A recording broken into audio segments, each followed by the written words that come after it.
We are live. It is the SMT Podcast. It is April 6th, 2020. Holy crap. Things are happening all over. We've got network outages. We've got those issues getting worked on. People are talking about they haven't been connected to a network in like days. Some people are saying it's been restored. There's all types of stuff going on there. We've got T-Mobile and Sprint merger network things that are being worked out as we speak. We've covered a lot of those things in our videos this week and then dating back to last week. And I'm sure there's more information to come, but I'm sure a lot of you have a lot of questions.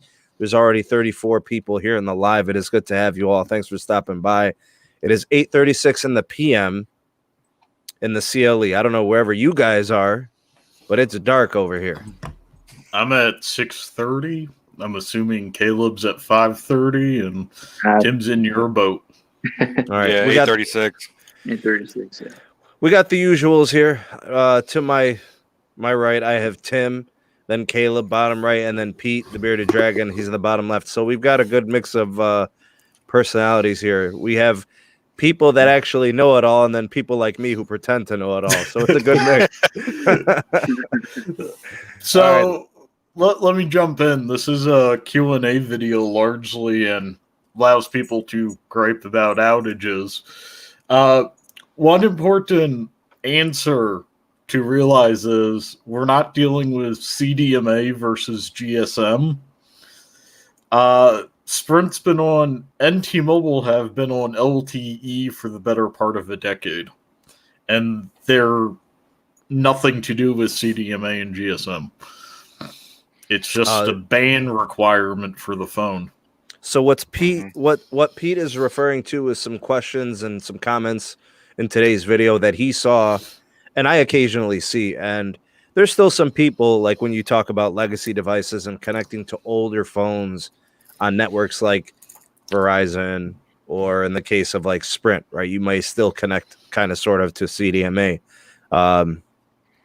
There's just not much of it. You don't want that X1 connection, man. You don't want that X1. I remember when my phone used to drop to 1X, and it was depressing. You know, if you connected to 1X post 2009, you're pretty bummed out, man. You know, you were hoping for some 3G at that point. You know, but it's pretty much all LTE at this point. Even the discussions about GSM have to cease. It's a wrap. I mean, the market has moved along. Caleb's talked about quality of service improvements and just overall network experience and getting able to, have all the bandwidth required to meet the needs of people in 2020. And now with the situation, even LTE may not be enough. It's one thing to say, well, maybe we don't have all our spectrum out there, but another thing is simply the fact that our bandwidth requirements are only going to increase. Our market sizes are large in some places. That's true. And the needs for certain applications are going to require 5G. Now, I'm not going to get into the conversation about what's going on with 5G and the association between the situation.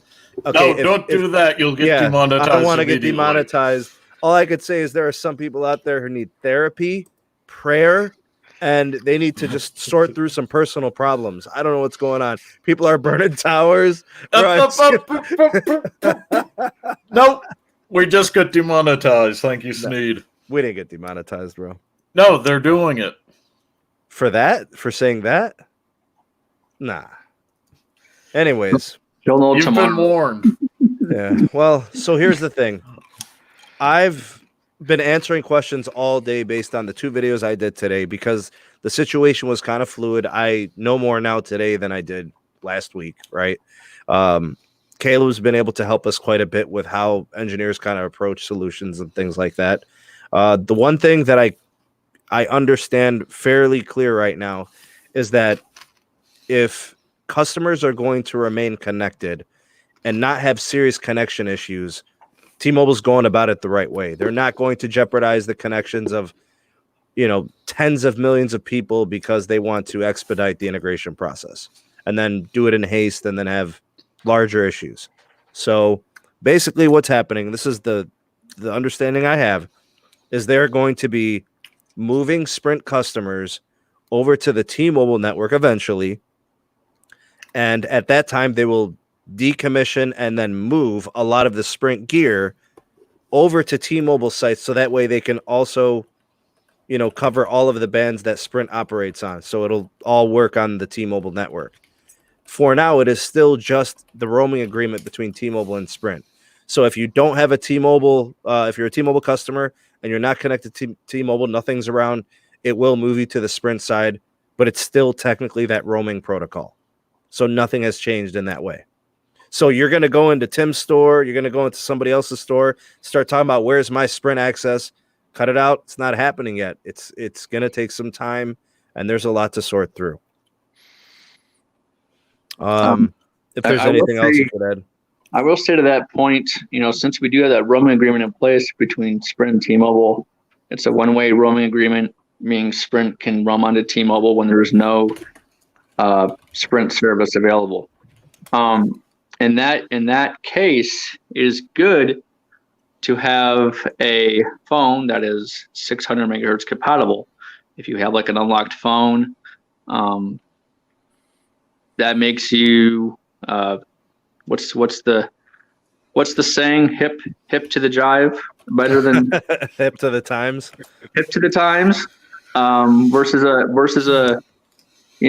versus an older model phone that may not have those frequency bands. So, to always get the latest and greatest tech. I've encouraged people to upgrade old legacy tech. I had a comment earlier today. They said, "Why would you want me to?" They asked why I would mention the CoolPad Legacy, which is a device. Actually, I had no idea that was a device. I had to look it up by model. The CoolPad Legacy is like a really cheap entry level phone. And they were asking me, why was I mentioning this? People actually aren't hip to the lingo, man. When I say legacy tech, people think I'm talking about a CoolPad Legacy, like a phone. I remember that. Yeah, I had no idea this thing existed. So this viewer mentioned the phone. He goes, "Oh, I got one of those." I'm like, "What?" He goes, "Yeah, I got a CoolPad Legacy," and I'm like, "No." Old phones that don't jive with the networks. Yeah, so I want to say to that one viewer who's out there, I know who you are, please update your Palm Pre. Please. Please, I'm begging you. You're good if you're like if you've got a flagship from 2018 or newer, you're probably okay. But I love my Palm Pre. Yeah, right, Pete. No, you don't. You still getting over the air updates on your Palm Pre? No, they told me they get rid of those. It makes a great coaster. I will say that. the thing about the devices from like 19, most of them have it, but I would say to some though, do check the box that you bought your phone. It came in a box. Check the bands on there in case it's like an entry level or mid range. It may or may not have it. I'm just saying, do your due diligence. GSM Arena, any of these other online retailers, they'll list all the specs and you could check into it. So that way, if you do have to roam and you travel, it's probably more important to have access to band 71. So Brian says T-Mobile RF engineers say phone overheating and 2 hours of battery life is normal. Well, we have a T-Mobile RF engineer right here. I'm not. The thing is, Brian, I'm not on the device side. We have a lot of engineers within the Sprint and T-Mobile companies. We have RF engineers. We have system performance engineers. There's so many. We have device. What you're referencing is you need a device engineer. We call those what are they called? Device software engineers. We have those available on our staff. I may have emailed a couple here and there, but I am not the guy to. What I would say is probably just maybe if it's overheating like that, it could be maybe a motherboard issue that's possibly causing that to happen. What's happening is before there were some updates. From what I could tell, a couple of updates have come through and helped the devices a little bit. The handoff was really aggressive. Right. So I think with the way that the chips are developed and the architecture of it, it was creating a lot of heat. It's just severe battery drain, right? It's constantly searching and yeah, that can happen. I think I know what he's referring to. He may be trying to connect to a weak NR71 band, and it is aggressively searching for it every time it drops off.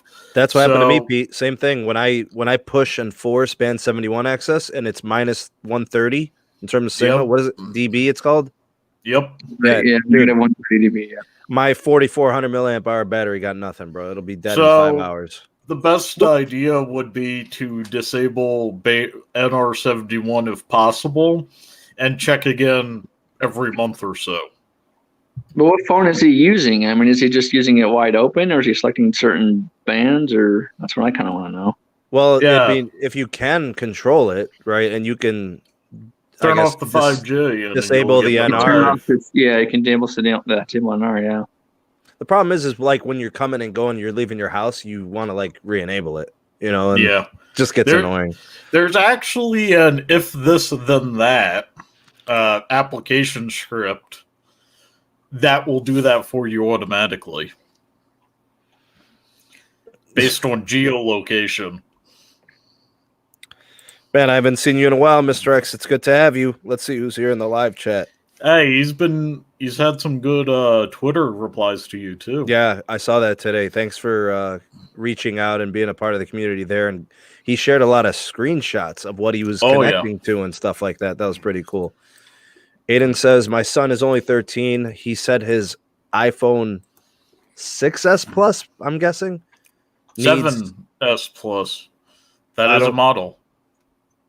There's a 7S Plus? Yeah. My sister had one. There's a 7S? Maybe. I don't remember seeing a 7S Plus. 6S, 7 to the 8. There wasn't a 7S. It's either a 7 Plus and he just fumbled up a letter, or it's a 6S Plus. Anyways, iPhone 10 or newer so he can get the best connection.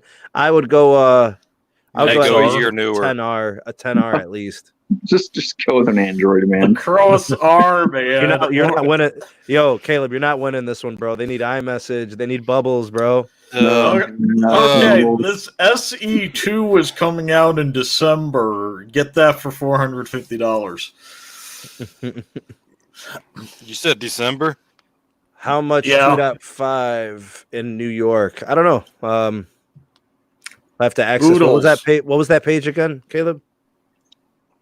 That's for T-Mobile. You can check under Spectrum Gateway though. Spectrum, I think it's spectrumgateway.net or spectrumgateway.com. Check it out, Steven. We're not sure offhand. I don't know.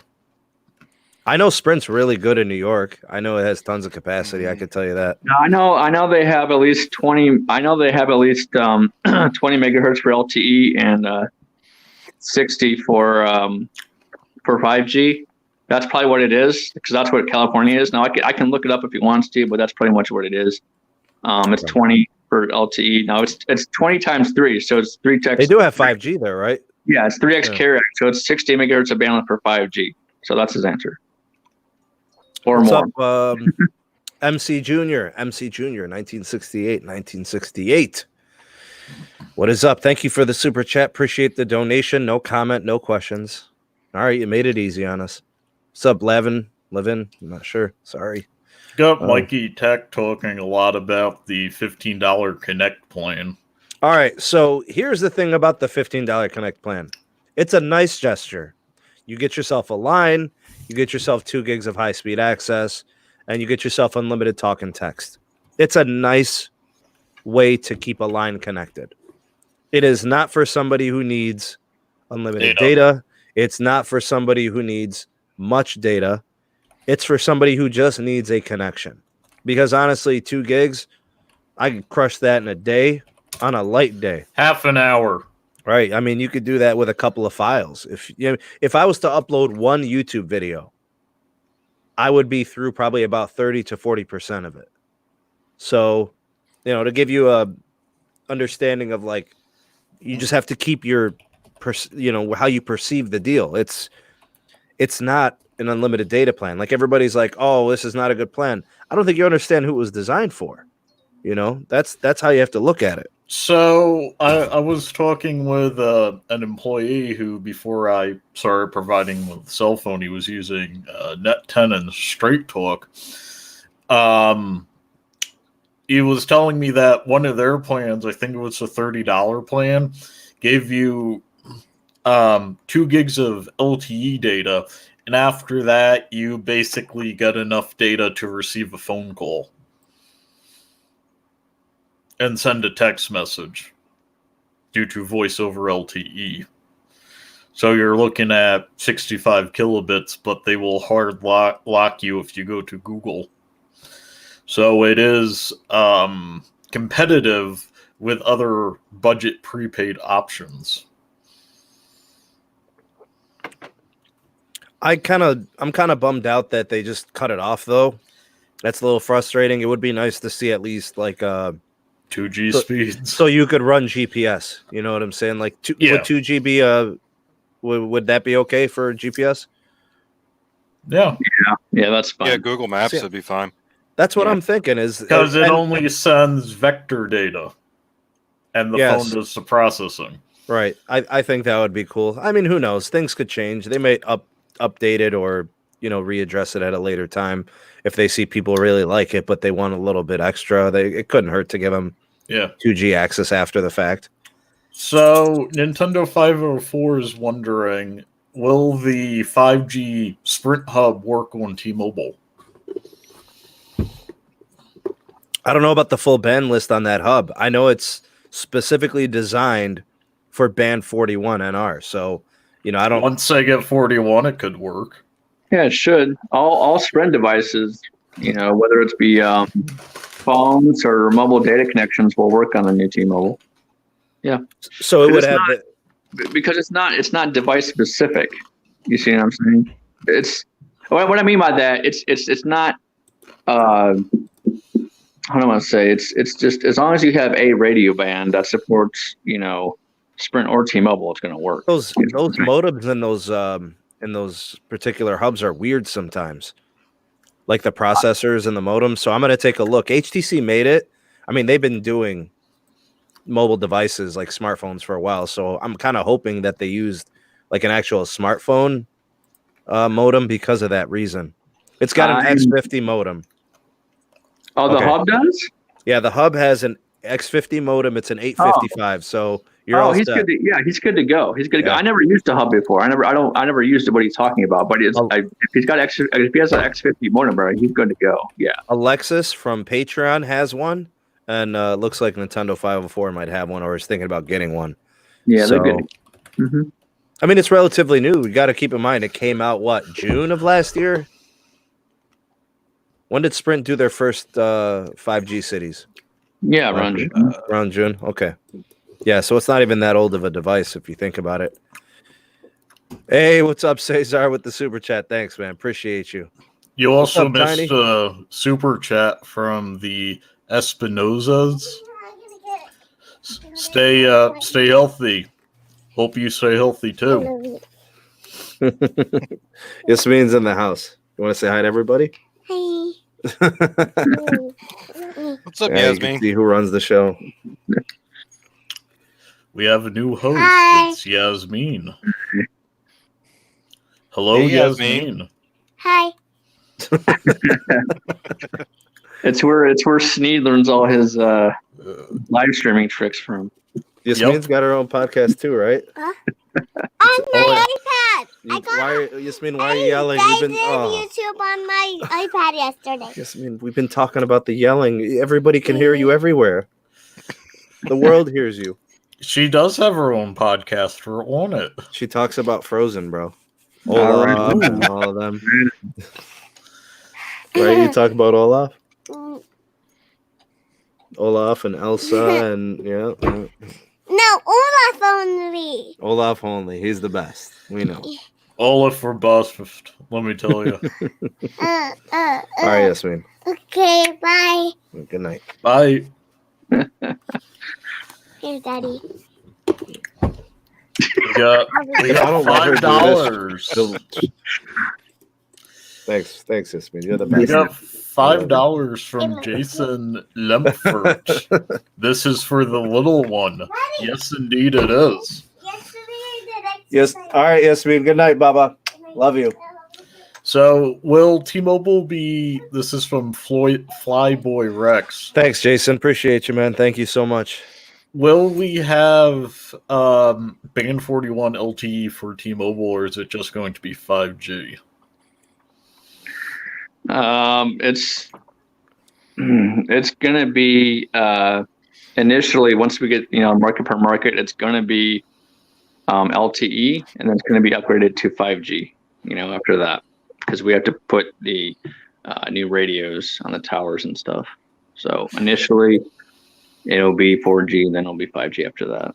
Scoop, But this is the life I'm living, bro. She's loud. I know. I'm sorry, man. But would we still get like 5 megahertz LTE for those late adopters?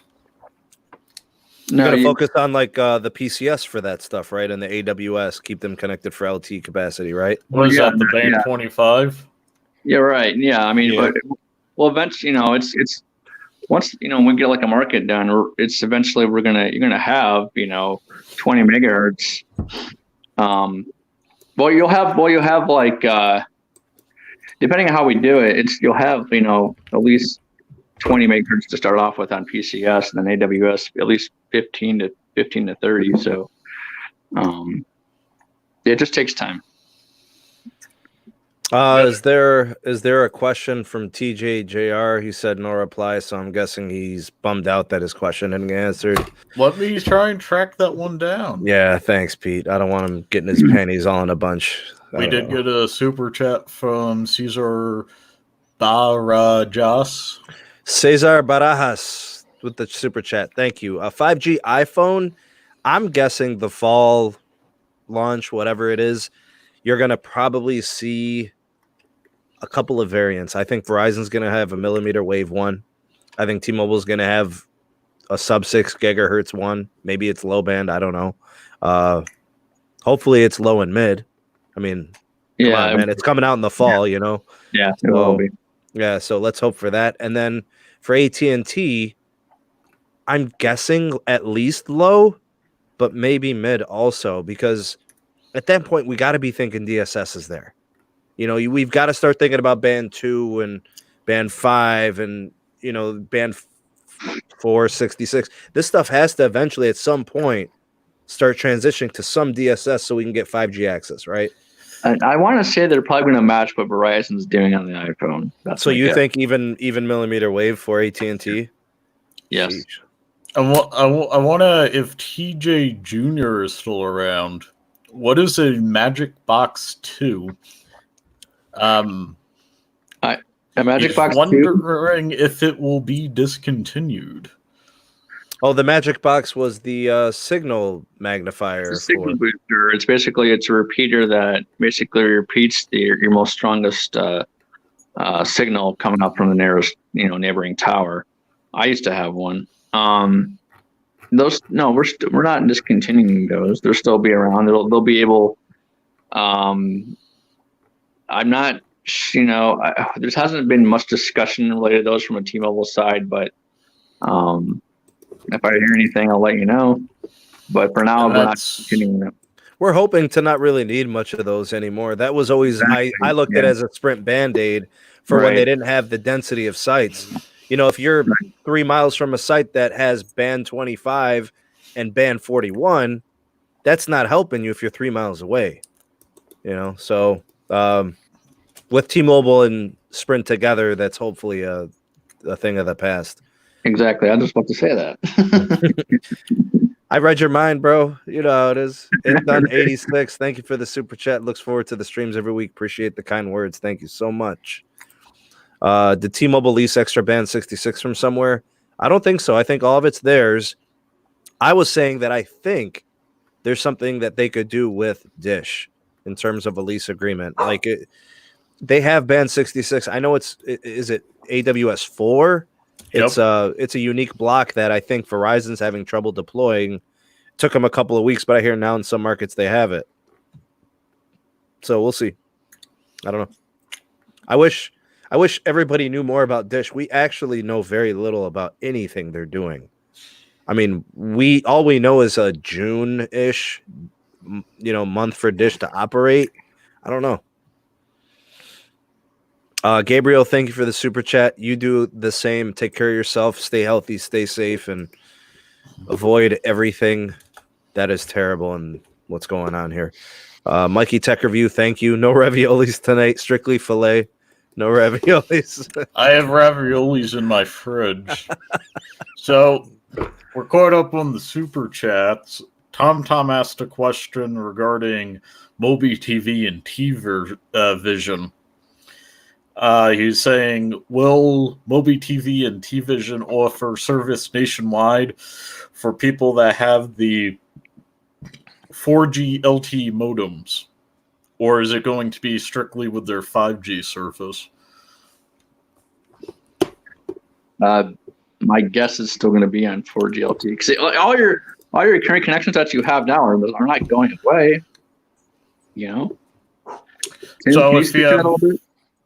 So if you have internet, it should be in your area too.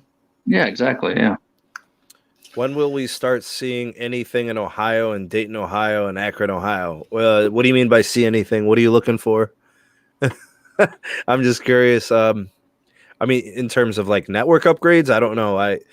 From what I could tell, actually, and Tim kind of does a good job of this too. Sometimes Tim can get us a little bit of info about upgrades that are coming around the corner. And then I guess you can even tweet T-Mobile customer care, and they'll give you information too. So they'll tell you like if it's on the agenda for June of 2020, they'll say, hey, it's on our agenda. We're gonna get there, and this is what we're doing. So, as in network upgrades or cell site upgrades, last I heard or last I looked, as in the state of Ohio, there's about 400 sites slated to be upgraded in the next 12 months. Wow. I would have to go into further details and look beyond that. I don't expect anything around Cleveland because the towers here are great. Just the one by my house. That is it. Every other T-Mobile tower is amazing in this freaking city, except that one, wherever it is, bro. I'm going to go over there, and I'm going to try to put like a sign on there, like Sneed needs an adjustment to this thing. Needs fourth sector. Do you think it needs additional hardware so that they can change? That's what it looks like. It needs a fourth sector because that's only a 3-sector site by you. I would have to take a look at the propagation map. I have no idea. I don't know where that tower's at or what. So don't get me to draw lobes and whatnot, man. I love Band 60. Hero Band, I'm telling you, man. So Hero Band. We've gotten a bunch of questions coming through. Where did that pop out? Santiago. Will LTE deployment continue in new areas this year? Yes. Yeah, they will. Mostly the areas like with Band 71 for the most part. You're going to have that. You're going to have some more AWS spectrum where it's not fully deployed. And then you're going to have still additional new cell site builds where Sprint and T-Mobile, neither one have native coverage. More PCS too. We're going to add a lot of that.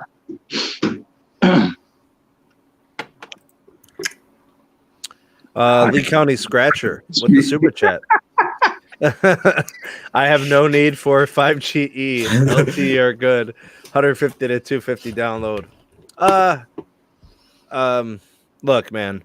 Everybody thinks they know what they need until something else comes along. They're like, man, I wish I had this. Look, as the needs of society start to change and we start using our devices and businesses start using connections differently, we're going to realize that LTE is not enough. Like, you can't get sub 5 millisecond ping on LTE. It's not going to happen. Right. Go ahead. I got a quick question. As far as your viewers here, if nobody is tuned into Carlos's streams about how he does his speed test, we recently just tested AT&T 5G Plus, and we're pulling, a gig, 1.3 gigs in his area of Las Vegas. So I mean, if that suits if you want to watch his videos and that suits your needs to get a 5G phone, 5G might be coming in your area soon. The one thing that I will say about 5G and network speeds, the actual speed that you get when you speed test is not for you. When you test the network, it's not 200 megabits per second for Sneed Mobile Tech. It's 200 megabits per second for everybody who's on the tower that's going to start pulling a little bit, right? So if a site can run at full-fledged 300 megabits per second, so you test it at 1 in the morning, 2 in the morning, and it's doing like 300 megs, that means theoretically, if 1,000 people were connected to that tower, you would still be able to use your connection. Yep. What I've seen, and this is especially true downtown when I'm at like Cavs games, bro, there's no network. And it's not because you don't have a signal, it's because there's too many people on it. So what 5G, as well as other applications, what 5G is designed to do is to prevent you from bottoming out and not having a network when there's a lot of people connected to a site. So don't look at a speed test and say, when will I ever need 200 megabits per second? No, it's when there are 1,000 people connected to a tower, I still need to get 2 megabits per second. You get what I'm saying? It's a math game. Yeah. So, according to your last video, Sneed, T-Mobile won't be able to use Sprint Spectrum till T-Mobile physically touches a T-Mobile tower and shoves the antenna on there. Just for now, it's the roaming agreement is all that's there. So And it's what's been there. that was from Robert Murabo. Connor Gallagher says, do you think Dish will lease 650 megahertz to T-Mobile? Or 850 megahertz? 850, no. There's I was gonna 600. say, we don't need it. Yeah, there's 600 and 700 megahertz holdings. Yeah, think about it. In the DOJ, it was required that they're going to negotiate good faith on those regarding these holdings. So they could strike a deal, a leasing agreement between the two companies that they get some 600 and 700 megahertz holdings from Dish. It's very possible. I think they'd be smart to try to lease out as much as they can, and generate revenue while they're just sitting there. They're not doing anything. Operate it. Go ahead. Absolutely. Thanks for your super chat, Brian. Sprint is T-Mobile. Can you say T-Mobile has best 5G now? I mean, technically, it's one company. So, Yeah. What are we going to just wait for the official network integration when it's complete and then say it? Look, if you're in a 5G market and you want to experience some really nice mid-band 5G, Sprint's the way to go. They're the only company giving you mid-band 5G, so And it's great mid-band 5G. it's by far the best 5G right now. I don't think anybody's close. T-Mobile's 5G is low band. We know its limitations. Verizon's millimeter wave is limited. It's just part of the physics, right? So if you think about it, T-Mobile's 5G and Verizon's 5G are restricted in opposite ways, right? One's got all the throughput and no range. The other one's got all the range but no throughput. And here's Sprint smack dab in the middle like, hey, come enjoy, 400, 500, 600 megabits per second on our 5G network, We got another $2 super chat from Lee County Scratcher.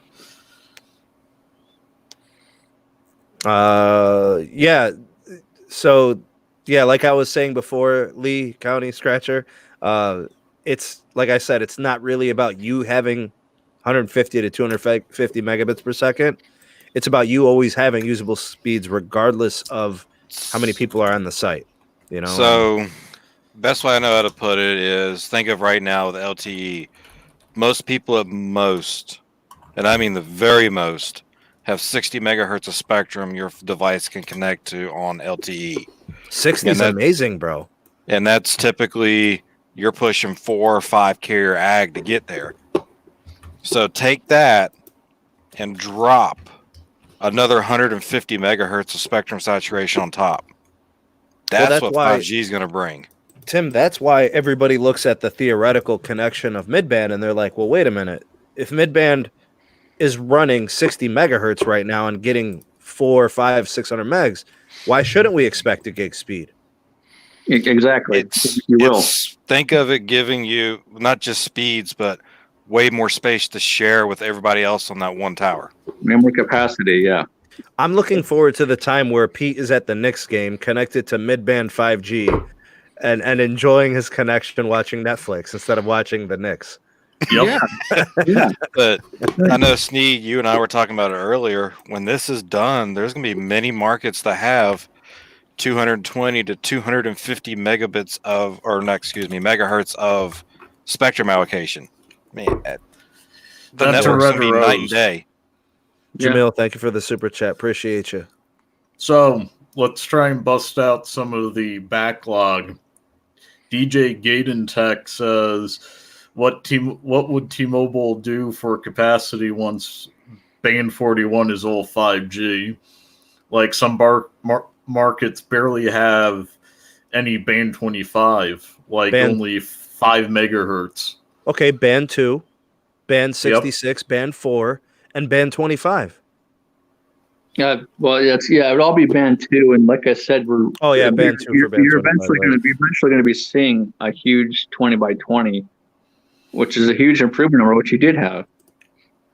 So I mean, with all these spectrum allocations and integrations and migrations, stuff like that, you guys will notice. You guys will be able to feel it. You'll notice it. Like you really will. It's like have you ever tried to use your phone at 4th of July? Like the fireworks, so you can't connect, right? That's kind of funny.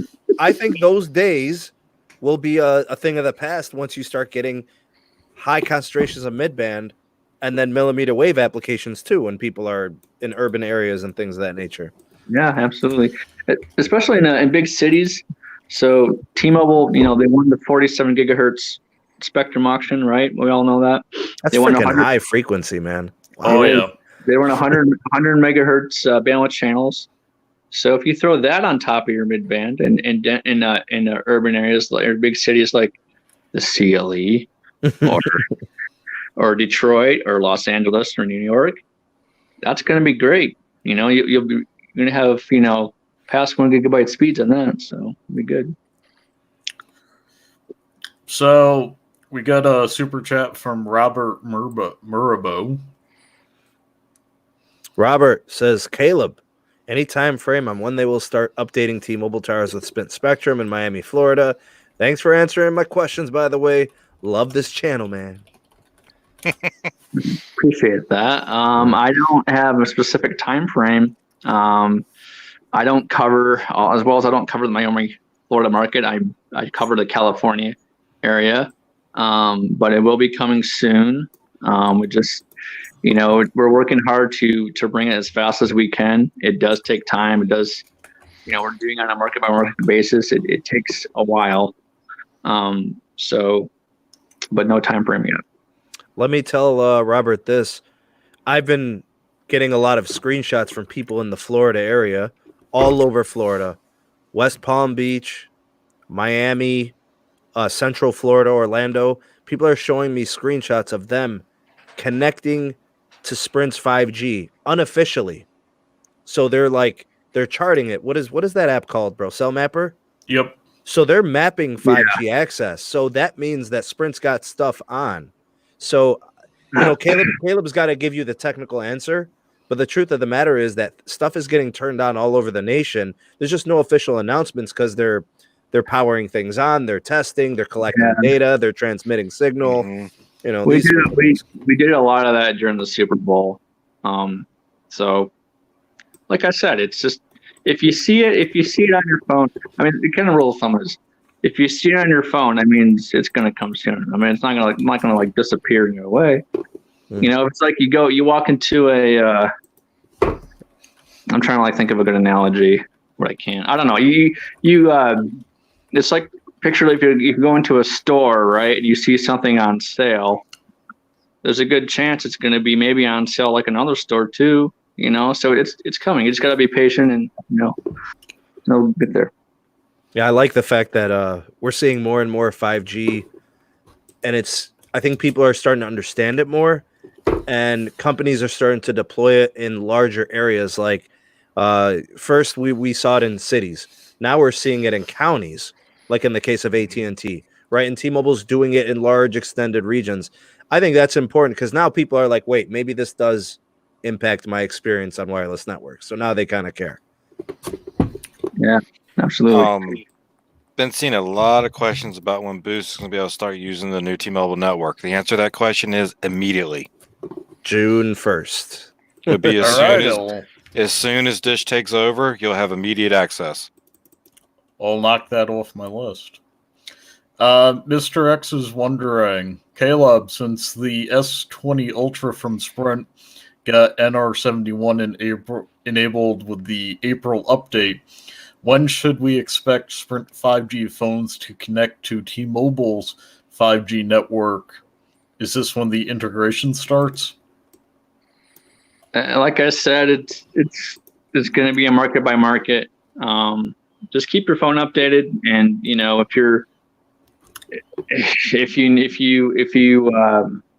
you know that you're near a tower that does have T-Mobile, and if you get it, you'll get it. But it's just, it takes time. It does take, we're working hard, especially for the migrations and integrations and stuff. But we are doing it market by market basis. I don't have an exact time frame. Over the next 18 to 24 months, you guys will start seeing substantial changes. Yeah. Until then, just I know everybody wants it right away, but that's just not realistic. Yeah. Okay, so to my right, I have Tim. To my bottom right, I have Caleb. And the bearded dragon, he's the big homie. He's been here forever, bro. He's been paying rent, so it's all good. What's up, Lou Don? Hey, man. So, super chat from Cesar Barajas. Will Sprint and T-Mobile come out with new plans? Stay tuned. I wonder what the uncarrier thing is. We were supposed to get it end of Q1. Tim, I was on you. I'm thinking like April, like it's about to be April 1st. I'm like, I'm pretty sure that's Q2. So I'm knocking at the door every day like, yo, what's up, man? All I'm going to say is a certain thing messed us up. Yeah. Yeah, right, according to a source, not Tim, it's been delayed. It makes total sense. I mean, what are we supposed to expect, man? You get thrown a curveball. They end up expediting bringing out the $15 plan early, right, to give people a chance to get a line. The one thing I've been telling customers, because a lot of people evidently listen to our earnings call, it's kind of hard to launch a new uncarrier move with 75% of our retail locations closed still. Yep. So stay tuned and stay tuned on the rate plans as well. Those will be announced sometime soon in the future. Thank you for the $10 sticker with the giraffe and the head, the hippo and the hat thing. Thanks, Mr. X. Appreciate the generosity, man. Thank you so much. So Santiago Hernandez says, where can we find information like tower upgrades? Believe it or not, you can actually find a lot of that directly on the T-Mobile website. They post it available for the public. Anyone can go look at it. They'll post upgrades, new sites, and they'll also keep you folks informed on outages. Everything's public view. Call customer service too. They'll help you out as well. Oh, Caleb, you might have some information, possibly. I know you're Southern California, but the west part of San Jose, any type of capacity upgrades coming that way? For what, Sprint or T-Mobile? I don't know which. I'm gonna let's. I mean, could you speak to Sprint? Actually, no, I can't because that's a. I'm sorry, because that's a Samsung market. I don't have any visibility over that. Sorry, man. Yeah, they keep things separate. I cover Nokia. They don't really. They keep all our vendor engineers like separate, which is horrible because it's just. You'd like to be able to get the intel from everybody on what's going on, right? Both networks. Well, I can't comment on that because I don't really know because that's not my area. Number one, and number two, they use a different vendor than that we use. They're Samsung market versus Los Angeles, which is my area, which is a Nokia market. I would love to say, hey, we'll all be one vendor soon under Ericsson or what have you, but I don't have any updates. The best bet would probably be to call customer service and ask, see if there's any upgrades in the San Jose area. Is this one next, Pete? Tectwan B? It can be. The next one I have is from Teeny Tuppence regarding an air rave for home. Will he need it anymore? Which is, for now, maybe. In the future, hopefully not. Oh, I get Airwave. If your phone is a S10 or an iPhone 10 or newer, just switch your phone over to VoLTE, man, because you don't need that Airwave anymore. If your phone's VoLTE capable, because that Airwave only does 1x over CMA. So it just gives you a chance to make some calls. Right. So I would just, if your phone's new enough, switch it over to VoLTE and then return your Airwave. Return it or bring it to an electronics recycler if they don't take it. Yeah. Electronics recycler. Yeah, the waste is killer. Oh yeah. How do I know Chromium. if I have 5G speed on my phone because I have a 5G phone? I don't know about 5G speed. If you have 5G, if you're connected to a 5G network, you'll get a display icon at the top of your phone. So if it's T-Mobile, it'll say 5G. If it's Sprint, it'll say 5G. If it's Verizon, it'll put UWB for ultra wideband. Something tells me that's probably not the case. Most people don't connect to Verizon's 5G. If it's AT&T's 5G, there's a few different renditions of it. There's 5G. There's 5GE, which is advanced LTE. And then there's 5G Plus, which is millimeter wave. So they've got flavors, apparently. Yeah, 5GR for 5G Randall. That's the new Mr. Randall Stevenson. He ain't looking too good right now, my dude. No, things are not rosy over not. at AT&T, man. That's why it's coming out with the 5GR. Is this the next one, Pete? It's on the queue. He's asked 3 times. Okay, all right, let's do this one. Why is it that Sprint can roam on T-Mobile with a flip of a switch or update, but T-Mobile can't? It's a one-way roaming agreement that they worked out between the two companies, so Sprint can roam on T-Mobile. It's not going to make any sense for T-Mobile to roam on Sprint because we're working on migrations. So why would you, if you're working on integrations and migrations, you're just going to have to undo all the roaming that you just did to work to integrate the towers. You know what I'm saying? So that's why it's only a one-way roaming. There's that side of it, and it doesn't make any sense if it's temporary coverage anyway that's going to go away because you don't know if we're keeping that Sprint site or if that T-Mobile site's going to move or whatever. I mean, it comes down to which, microsite has the better lease agreement, better location, all that kind of stuff comes into play. The end game is for customers to be taken from the Sprint side over to the T-Mobile side. So you would have to operate in the best interest of that movement. You're not going to... Exactly. T-Mobile is the anchor network. Everybody will be moved from Sprint to T-Mobile, and then they'll refarm or reprovision Sprint towers or service. And in some areas, you're going to be getting a brand new network, especially if it's older T-Mobile equipment and older Sprint gear. The whole entire thing's going to be stripped, all new, everything installed. For a fact, Tim, there are places with just band 12 for T-Mobile, right? Yep. And there are people places with just band 26 with Sprint. Yeah. Like here, they have the 4x4 MIMO for band 41. There's no massive MIMO here. All that stuff's going to be stripped. Right. And it's going to be all massive MIMO installed. That's going to take additional time. Yep. Next one, Pete. Stacey Beverly. When do you think 100% of the nation will be covered with LTE? We have an issue with Alaska. I was going to say never, bro.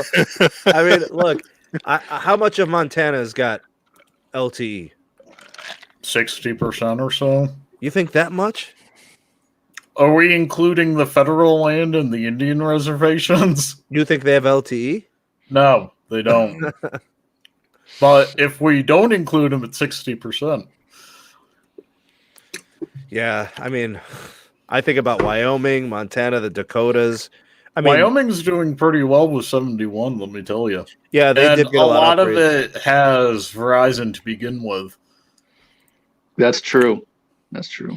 Frank, Because realistically, the United States is what, 330 million square miles? Yep. You'd But have a to lot have of it's empty. you'd have to have a cell site realistically every 2 miles to cover the whole entire United States. what do you mean? We could just do what Verizon's doing, millimeter wave everywhere. Oh, so every 500 feet. Every 500 feet, put a node, bro. It would only take you 140 years and If you're lucky. and $860 billion. Hey, you're off by a couple orders of magnitude. Hey, everyone wants higher rate plans. That'd be one way to do it. Yeah. Go ahead, Pete. Next one, man. Gabriel Drake, will Kentucky ever get more LTE coverage from both Sprint and T-Mobile? Unless you live in a larger city, the coverage is spotty at best. Yes. There, Kentucky will improve. Every state will improve. Every state. We're not think about it, we're not leaving anybody out in the cold with this merger. There's you're looking at over $40 billion in investment. We're not leaving anybody out, excluded with this merger. We're gonna try to get, because if you think about it, if you guys read the FCC agreement that was worked out with T-Mobile, you're gonna get over like 96% coverage with LTE, That's good. I think as long as Verizon has the foothold on network availability, T-Mobile is always going to be forcing the issue and trying to catch up. So they're always going to be working to get coverage where they don't. They're always going to be looking to close the coverage gap. They know that Verizon is where they want to be. Like, you never hear them really talking about AT&T's LTE. They always talk about Verizon's network. So that tells you when you're in somebody's mouth, that's who they want to be, or that's who they want to be compared to. And Verizon's widely known as having the best or the most comprehensive LTE network nationwide. So if you're shooting for somebody, that's who you're shooting for. Yeah, I was talking about that to Tim on the phone. Oh, go ahead. No, I was just saying I was talking to you about that earlier today on the phone about Verizon. Yep. And the other thing I will say, we're getting ready to see something in the wireless industry that we've never seen before. True competition. T-Mobile is going to go in as big as they possibly can without bankrupting the company. They're going to take risks. They're going to spend more money than we've ever seen them spend in the next 6 years. And which is good. It's amazing. Tim, I don't see it as risk, though. I don't see it as risk. I believe in what T-Mobile can do. I don't see it as risk. Oh, I really believe it too. But Verizon and AT&T, I can guarantee you they're preparing, because between us three, it's going to be a full-on war. And consumers win when that kind of competition happens. I'm coming after you, Verizon. Do you hear me? Nice, dude. Nice.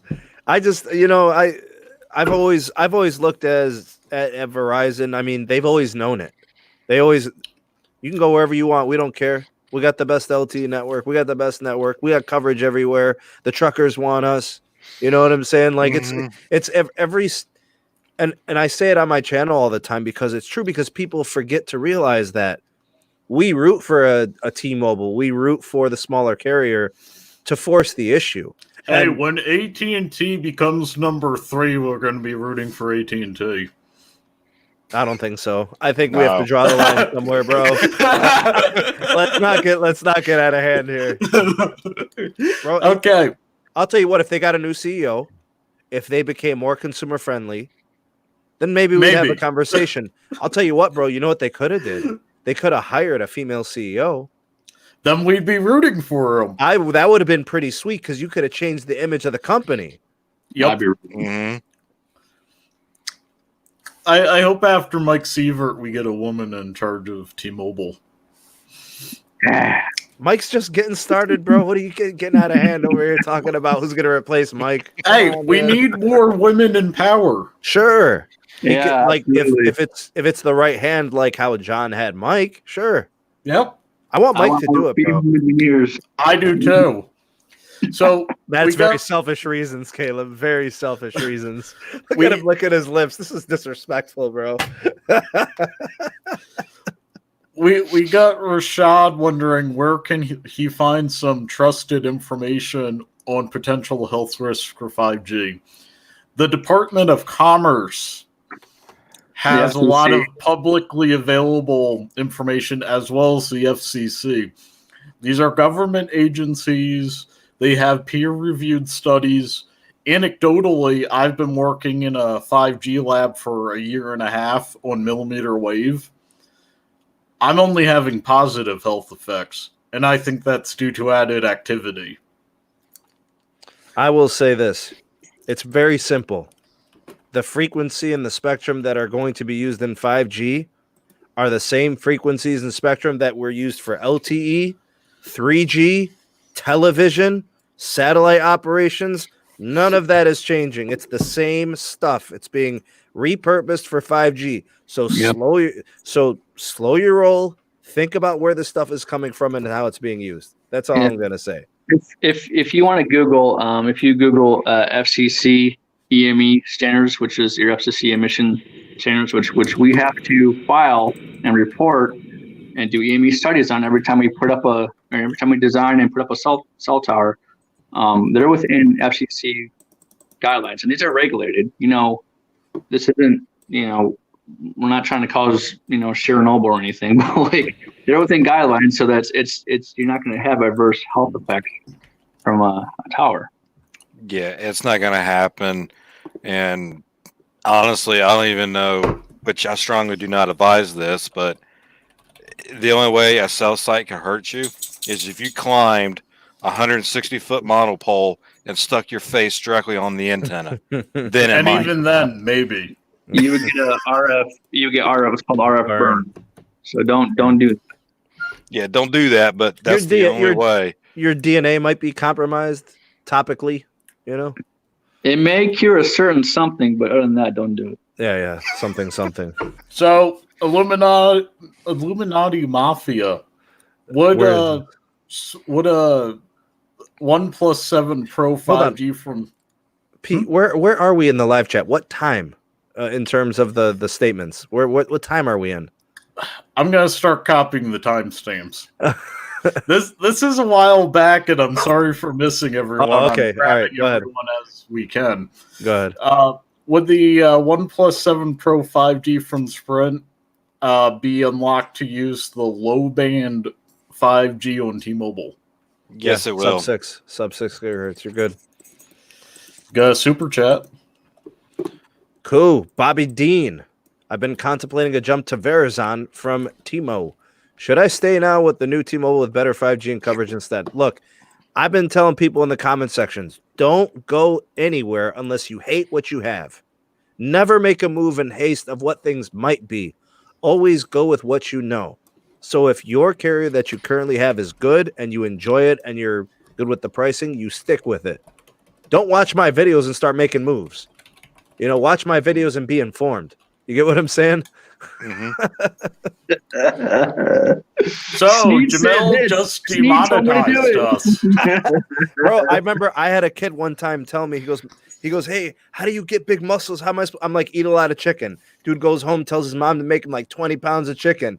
She emails me. She says, what did you tell my son? He asked me what I eat. I said, I eat a lot of chicken. Oh, that's awesome.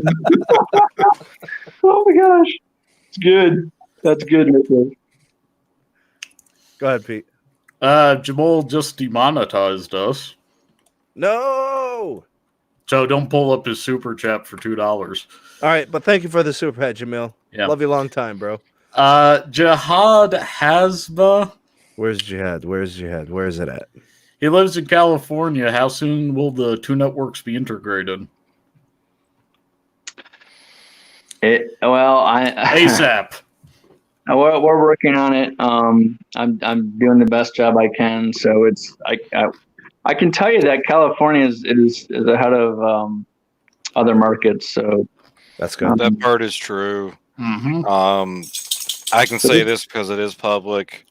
The goal for full integration is hopefully 24 to 36 months. Everything. We got a That's the goal. $5. We got a $5 super chat from Brian with a joke. So 5G not good to zap. I wanted to fix for free. I mean, if you could somehow get up there and, hang out for, I don't know. I guess it could work. Find a 5G node and do that. Do it on Verizon's time. Where are we at here? Next one, Pete. Thanks for the super Jared, chat, Brian. Topping, do you think T-Mobile will lease Dish's 600 megahertz spectrum after the 60 days is up? I think they will. yes, Once they start migrating Sprint customers, I think they absolutely will. They need it. Probably. yeah. Dish has a good amount of 600 megahertz spectrum, at least 10 to 15 megahertz. So that's They say they got it at gold, 29, man. bro. Is that 15 by 15? yeah. Okay. Next up, Aloha Android. I just don't understand why the hard cap on the Connect plans. It sucks, dude. If Yep. they gave you additional 2G access after the 2 gigs, it'd be nice because, like I said, you could still run GPS. You could still do an email, and stuff like that. I just, it's I don't know. Maybe they change it Put them later. on 1X or something when they're done. Well, they're 3G. still able to call and text. They just can't transmit LTE data. They should put them on 3G CDMA data. Nobody We needs to be in got it. CDMA. All right. Oh, sorry about that. I said the C word. Yep. I mean, I'd like to see them still stay connected. I mean, even if it's not fast LTE, just give them a little something. Throw them a bone, man. Yeah, some, yeah. $5 super chat from Darius Lamar. What's up, Darius? When would the OnePlus 7T Pro McLaren Edition be able to use Sprint midband 5G? Love the channel. Well, seeing that it's going to be the T-Mobile side, I'm guessing no time soon. You think by the end of the year, guys? Depends on what market he's in. So we Yeah. might see. That's all what it's based on. Market. It is. Larger markets first. Yeah. Most congested net markets first. Yeah. Larger and congested markets. So a place that has that's very popular for T-Mobile users that are like Vegas would qualify possibly, Or Los Angeles. or Los Angeles. Yeah, because it's pretty congested there.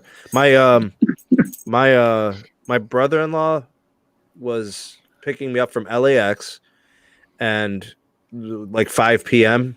almost unusable, like hardly any type of connection. Even Verizon was getting like 10 or 15 megs, which is pretty low for a network like Verizon's. AT&T, same thing. Just a ton of people, man. They just need spectrum over there, I'm guessing they have small cells everywhere, and it's not Oh enough. yeah. We have so many small cells. We have at least over 3,000, dude. It's a lot. Holy crap. So you guys could use additional macros, and there's just nowhere to put them. We have about the total count for LA is about 8,500 towers. That counts small cells. Yeah. Wait. Yes. Holy crap, that's a big city, man. Their population's what, 6-7 million? LA? Yep. It's a lot of customers, man. Mm-hmm. All right, next one, Pete. First off, Mav is happy about the merger. Since when? That's I don't weird. know. Bryce Matthews says updated on outages. They were clueless this morning. Ricky T, Sprint has Nokia panels that only support 41 plus 41 in New Jersey. Will T-Mobile deploy 41 outside city limits that will enable more bandwidth for 41? Yeah. Yeah. I mean, eventually. Especially the suburbs. Now I'll get upgraded to Massive MIMO and eventually. Yeah. Big Dog Tatman. Is there an expected date for Sprint customers to get T-Mobile Tuesdays? I haven't heard anything there. Tim? Stay I tuned. want Officially, I I want don't my know. neck Stay pillow. tuned. You want your neck pillow? No, you want suspense off shell. That too. Brad B, Sprint business rep, will only be able to sell T-Mobile business plans as of May 1. I haven't heard anything about telesales or online retail yet. That wasn't a question. So if you're on the Sprint side now, you are already selling only T-Mobile plans. If you go inside any Sprint store today, it's a T-Mobile rate plan, and you are automatically put on the T-Mobile network. Sprint rate plans went away officially April 1st. Oh, so you couldn't even go and get a Kickstarter plan? Unless Best Buys or a third-party retailer is still selling it, that'd be the only way. Next one. Okay. Justin Miller, T-Mo and Sprint are only ones with reception in Hollywood, California. Tom. Lately, I've Whoa, been... hold on, wait. What's that last comment? The last something? Hollywood, what? California, T-Mobile and Sprint are the only ones with good reception. That is correct. You have Caleb, do you think, for that? Flex. Flex it, Caleb. There you go, man. Nice. Tom. Lately, I have been seeing a lot of Dish commercials. They are trying to ramp up their TV subscribers to get them to sign up for the new Dish wireless service. Probably. You know, you got the Dish TV, you bundle it, and you get the Dish mobile. So, Apple Watts is reporting Sprint letting me sign up for Kickstart still. Brad, are you Sprint dealer or Sprint legacy? Because I was told that if you went into a Sprint store, you should be on a T-Mobile plan. So if you were to sign up for service, they would be offering you T-Mobile rate plans? That's So it'd to be my like understanding. it would be the 55 plus, the Essentials, the Magenta Plus. Yep. Okay. Just get a T-Mobile plan. It's you're helping the company, and that's all I gotta say. Yeah. That's true. I'm gonna have to double check that because he's corporate Sprint. Mr. X with the super sticker. What's the sticker doing, Pete? looks like a scoop. It looks like a solid snake, hippo or something. These stickers are weird. I don't get to see them. I don't know what's going on the sticker. I also and the don't thing. get the hippo ones. Let me tell you, we got a $5 from Jamil. Jamaal, thank you, bro. 5G using same radiations as microwaves. 5G power is just 1 watt compared to microwave, which is 1,000 watt power. 5G towers will not cook you. Tell them. We got Go ahead. we Pete. have Mr. X wondering when Orlando will get Band 71. The way I look at Band 71 for everybody out there, I look at Band 71 as a solution to coverage issue. So if you're in an area that has a lot of Band 66, that's Don't telling you expect that it. area doesn't have coverage issues. You know what I'm saying? That's an area that has capacity issues. Right. When you have a lot of Band 66, you'll probably sooner see 41 than 71. Do you know what they use in Band 66 areas though for low band? They use 700 megahertz. They use Band 12. So Yep. you get like 10 megahertz of Band 12. You'll connect to that, and then it'll be like 20 megahertz of 66 or something like that. And then you also get like, I don't know if it's 10 or if it's 20 megahertz of Band 2, but that stuff is fantastic too, bro. It's tons of I capacity. think it's what, 10 by 10 right now. Yeah. Got a super chat from Nick Middleford. All right. The OnePlus Mid and 7T forward. Pro 5G McLaren NR41 will need a new update as well. Can you guys look into why I get no data on 5G Connecticut? Maybe is that what that is? I don't know. I don't know what CT is. Connection. Connecticut. Okay. The phone itself is merger proof, so no concerns there. Tim's kind of confirmed to us that that phone will be good to go. Some form of a firmware update, something will come over the air at that time, and you'll get it. Why no 5G data? There's no 5G in your area. Check the coverage maps. You know, I don't think we launched 5G in Connecticut. I could be wrong, but I don't think we did. What's the super sticker here, Pete? Mr. X. Okay. Mark, thank you for clarifying. He's also Sprint Core. He was saying that they're waiting till basically, well, he put day one. I'm going to call it day zero for when retail fully integrates. There's a little bit of a lingo issue going on between Sprint and T-Mobile right now. What you're calling day zero, he's calling day one. It's the same. It's like the same. It's the same thing, but well, I know that, but I'm just saying, like we've talked about certain things having to take time to kind of like sort through. That's one of those things, bro. I think the lingo's got to be the same. You know, if you're really gonna make sure everybody's on the same page, we need more lingo. Sure. We need more lingo. Communication's a good thing, bro. We could use, you know, more and more is good. You know. Gene with the $1 super chat. Thanks, bro. No comment, no question. That makes it easy. Appreciate you. All right. Go ahead, Pete. Next. Brian seems to be impatient. He's about ready to go to Verizon after spending $1,300 on a 5G phone for LTE. Yeah. Brian, if you go to Verizon, I'm going to come to your house and I'll break all your spaghetti. Bro, we will eat all your raviolis if you go to all your raviolis. I'll do it. Next one, Pete. Gene G Jr. Doesn't T-Mobile corporate already have a female CEO? No, they have Hodges. He's a Timothy. Next. Mike Seaver is T-Mobile US.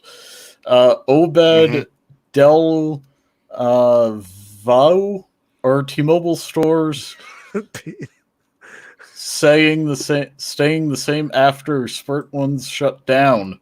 Is that stay tuned? Our retail stores, if it's already a T-Mobile store, really isn't going to change.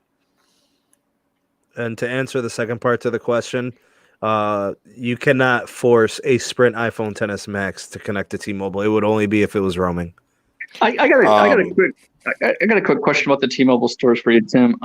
Yeah. You know, some T-Mobile stores are like got the nice, you know, magenta lights and the lights. Yeah, my store does.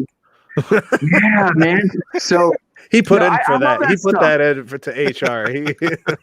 Dude, no, I was serious. I love that stuff. So, like, are more stores going to do that? You think, like, more flare and more like lights? Because I'm a sucker for light.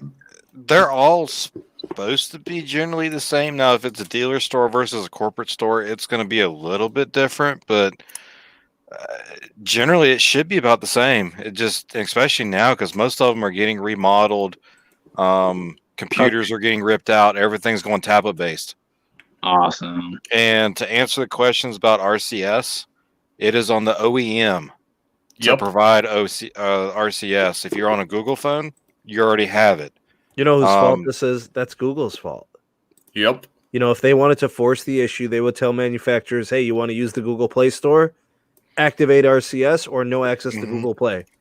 You know? Yep. So Samsung's supposed to be rolling it out over a firmware update. They're going to integrate it in their stock texting app. There you go. I think OnePlus is doing something similar. LG, Moto, and the others, I'm not sure. But as far as the network side goes, it's enabled. All right. Next up from 35 After, Bob, I'm bored with no. With the merger, how is T-Mobile going to handle Sprint's Lifeline customers? One of my brothers is on disability and uses them.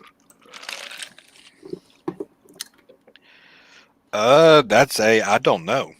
I do. That's a good question. The Lifeline customers will be supported in the new T-Mobile. That was one of the stipulations, the DOJ stipulations that had to get passed. You'll have full Lifeline support with the new T-Mobile. That I know for a fact. Not just the Lifeline, but they're also going to be honoring all MVNO contracts that Sprint had from previous. So that is also going to remain. I don't know about all the new stuff, new MVNOs that want to maybe get on the new T-Mobile network. I'm guessing those are going to be completely new negotiations. I don't know. I don't know. And with what's going on with Metro, I think there's stuff that we have to see. It's hard to comment on it. Timestamp me. Next up is from 37 After, Gene J. Jr. But how is Dish going to integrate Boost with the arrangement they have with the T-Mobile as an MVNO? In terms of access? Yeah. Well, they get full access to the network. Man, this is going to be tough, bro. I don't know how many customers Dish is going to have.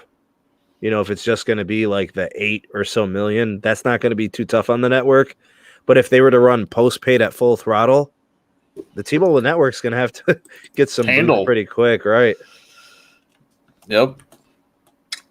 40 After from Vape King.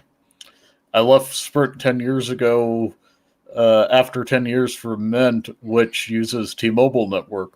The coverage seems better except for delayed text, sometimes 10 hours by hours. So if you have some issues, you may want to go back to T-Mobile. I may have an answer for that. I'm not sure what APN that Mint's using, but if you're allowed to change your APN settings, try changing it to a T-Mobile APN and see if your texting and internet will look better. Fast.T-Mobile, t-mobile.com is T-Mobile APN. Yep. Super chat, $5 super chat from JK Video Stream. Got it. Here in North Carolina, I have Sprint and T-Mobile. Both phones are iPhone 11 Pros. I still drop calls on Sprint like crazy. They can't integrate fast enough. What's the main culprit? What's the main culprit of phone drops, Caleb, from the Sprint side? Typically, iPhones, Intel modems. Yeah. It's the main drop reason really is density. If you're, if the tower doesn't have, good enough power to hand off to, or not enough, or if there's congestion on it, there's a lot of issues, a lot of reasons why. The one thing I can say, because North Carolina is my market, that's the market I work in, be patient. There's a lot of work that's going to have to be done here. The infrastructure here for all three carriers sucks. Dang. Fiber backhaul is going to be upgraded on all of them. Gear's got to be swapped out. It's going to be a lot of work, extremely costly. And if you want to know who's to blame, it's the city of Raleigh. It's politics. Oh, wow, the red tape. They're not letting it happen. Oh, yeah.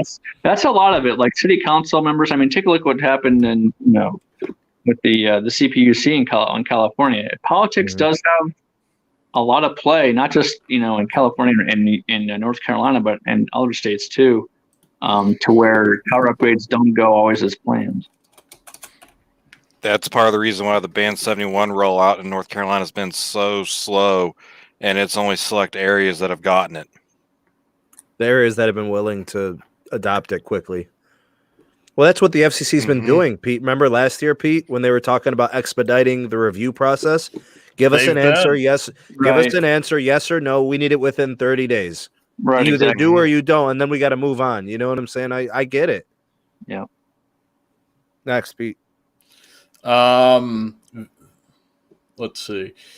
Josh says at 40 After, should I jump ship to Sprint right now to get grandfathered into T-Mobile? No. Don't do that. There's your answer. You're going to create yourself nothing but a headache later. Look, if you're looking at a Kickstart plan for $35, then what's the difference than getting T-Mobile Essentials? What's the price difference? You're going to pay taxes and fees on the Kickstarter. It's going to take you up to $40 anyways. What's the Essentials at? One line 60, unless you are a senior, then you can get one line for 40. I'm going to pull a Bernie Sanders. If you like your healthcare plan, you can keep your healthcare plan. Bro, you don't want to. I don't like my healthcare plan. Let me tell you. next one, Pete. Go ahead. $2 super chat from Jamaal. He Jamaal has still a dropping dimes, bro. What is Jamaal? Thanks, bro. Jamaal just comes here and he just spreads the wealth, bro. He's a nice guy. Thank you. Next up is Flyboy Rex. Is T-Mobile going to move over to Up RCS now that? Yeah, that one. We kind of covered it with the manufacturers being a big part of the RCS issue. Yeah, So it's on the OEMs. The network capability is already there. T-Mobile and Sprint adopted RCS a long time ago. They've been in on it for a while. Yeah, I've been using it since it's been available. Caleb, 2016? Right, but yes, but I think it's going to force a lot of the OEMs to, up the ante, because it's going to, be all be on, T-Mobile. They're going to force the OEMs to get, RCS readily available, as well as carrier updates, software updates, etc. This is why I want a Google phone, bro. I don't want to play games with these people, man. Exactly. Don't you do it, Sneed. Bro, okay, but are you gonna freaking put an 865 in there for me?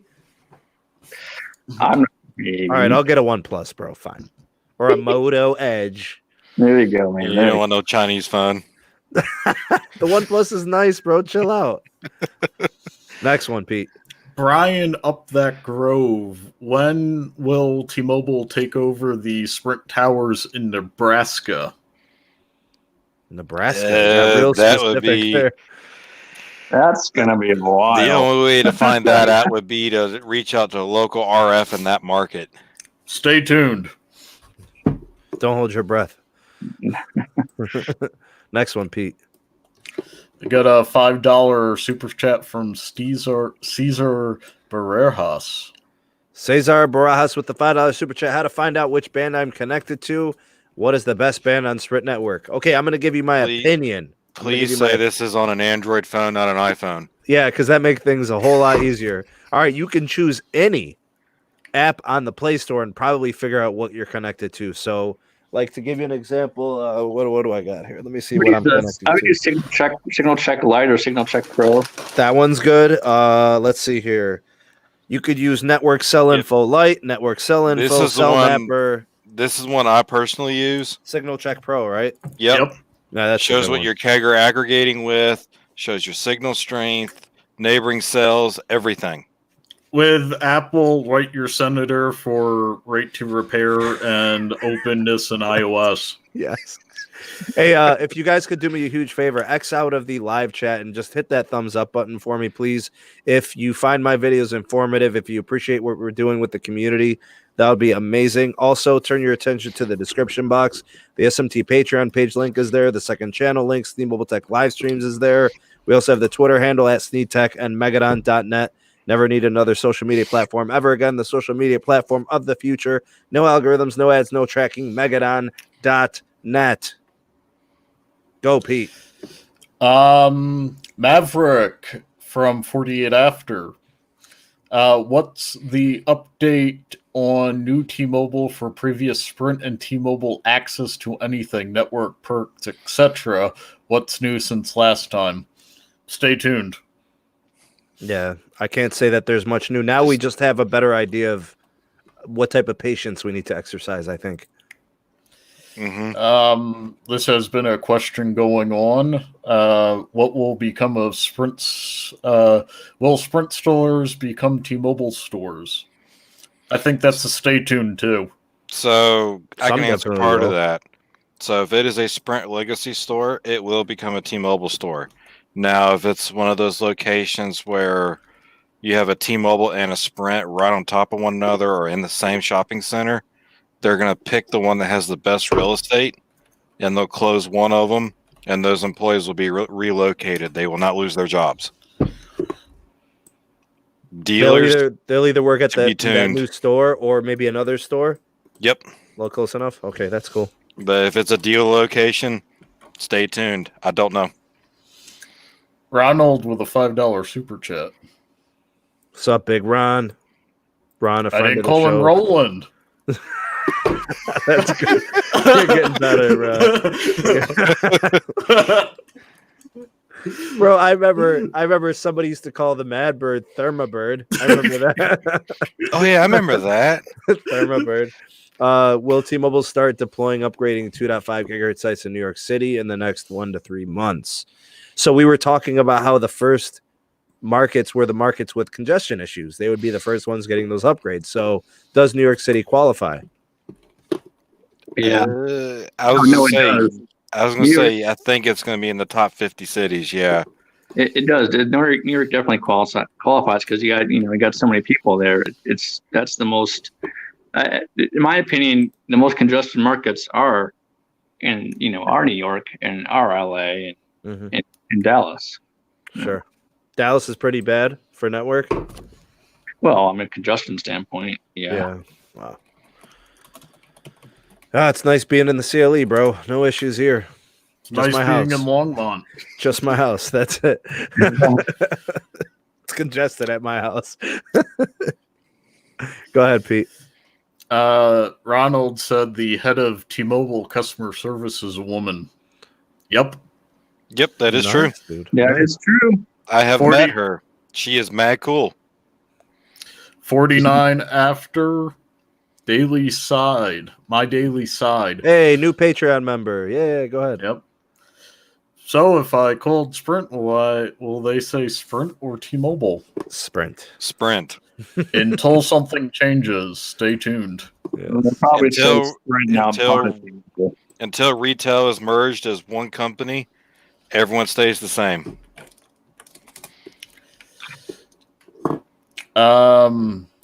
Let's see. 49 after and repeatedly. P. Lest J. Does Sprint service offer Wi-Fi calling like T-Mobile? Yes. Yes. Next question. 51 after. Boy. Will Sprint customers have to get a new phone with T-Mobile? Sneed did a video on this. Watch it. Depends Yeah. on the device, and we'll just leave it at that. Yeah, the newer the device, the more likely it is you can hold on to it much longer. Next. Let's see. Paul Boyd. And he just re-asked this. How convenient. When can we get T-Vision in Philly? Stay tuned. That's the same answer for Steve Ortiz. Any news about T-Mobile Internet? So T-Mobile Internet, you can actually go onto the website, put in your address, and see if you qualify for it. Yeah, they'll Yeah. get back to you and they'll let you know. And Stay tuned. you guys got to keep in mind, both of those services are tied to the merger and tied to the network. So as the network becomes more capacitive, that's when the floodgates start to open up for these markets getting access to these services, especially the home internet piece. All right. You got people like Sneed that use a ton of data. That bandwidth's got to be there. Yep. Yeah. I use a ton of data. Everybody uses a ton of data. Come on, man. You know how easy it is to use 200-300 gigs today? It don't Seriously. take time. I'm telling you, bro, if you do anything with TV, if you do anything with YouTube, on a grand scale, bro, you're pushing HD video all the time. Bro, Pete's got a Netflix doing 4K. You know what I'm saying? That stuff adds up. I use 14 gigabytes just on data calling. Sure. HD data calling. Mhm. Yeah, I believe it. Beautiful. Next. So, Flyboy Rex at 53 after. I switched from T-Mobile for 1 year to Sprint, so does this mean I've technically been a T-Mobile customer the whole time? No. Based on market. No, you haven't been. How is Based on the market, he would have been on T-Mobile anyway. Well, I'm just saying. I mean, technically, I don't know. They agreed to the merger 2 years ago, so whatever. I don't know. Flyboy Rex, you can be anybody who you want to be. I know I can. Be what I want to be. Go ahead. Here's a question that's come up from multiple people. Anything and everything, just asked it again. Will Sprint phone be unlocked to T-Mobile, or will it stay locked to Sprint? So you will be getting a carrier service update or a firmware update, depending on what device you have, that will enable the T-Mobile bands. And you'll be good to go. Next, Pete. Flyboy Rex, is T-Mobile going to keep the Sprint yellow wing logo? No. Mm-mm. It's the T-Mobile logo from Deutsche Telekom. It's going fly by night. Yeah, R.I.P. We're going to have to do a funeral pretty soon, man. Yep. From 54 After Nikos Gamer, how are the Sprint branded T-Mobile branded stores going to change, and what will happen to the Sprint corporate stores in my city? We already answered that. All right, they will merge, and stay tuned. Go ahead, Pete. Next one. $2 super chat from Jamaal. I don't think we're going to pull that up. he's on that hookahs. Yeah. It's a cultural thing. You know how it goes, bro. Yep. It's part of the culture. 54 After Nick Middleford. Dish is going to build. Whilst Dish is going to be building out the network, we'll be roaming on T-Mobile and going to cut T-Mobile off on places where they have more towers to handle people. It's not technically a roaming agreement. It's going to be an MVNO agreement, so it'll technically be native coverage. There's no roaming in that. I don't know. There's a couple things I'm waiting to see. I want to see this like Spectrum leasing agreement thing that they have going on, because that just improves the quality of service for pretty much all customers on the network. So we'll see what happens there. Maybe Dish never ends up running anything of their own other than 5G. So I don't know.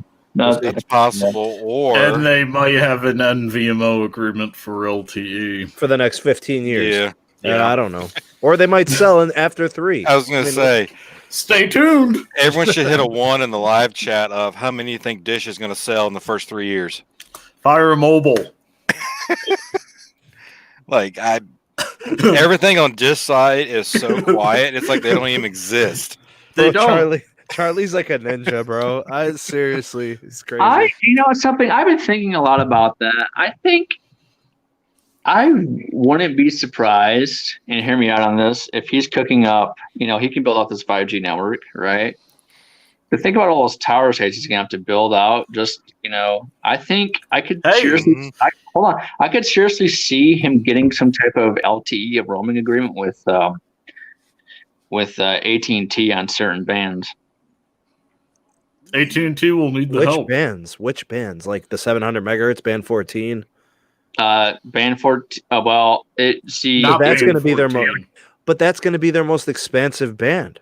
It would have to be bands that that the phone would support. I'm not sure if they would just do it like tower specific or just phone specific per se.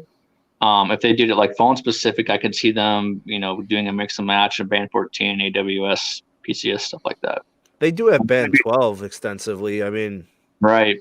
I could see him working. I just have a feeling, if not like an LTE roaming agreement or some type of lease, I could see them doing something with AT&T. I just have this. But Charlie's not in the business of giving a lot. He's more in the making a lot. Taking a lot. Exactly. Yeah. So I think that's what I'm going to take from AT&T. I just have this feeling he's going to do that.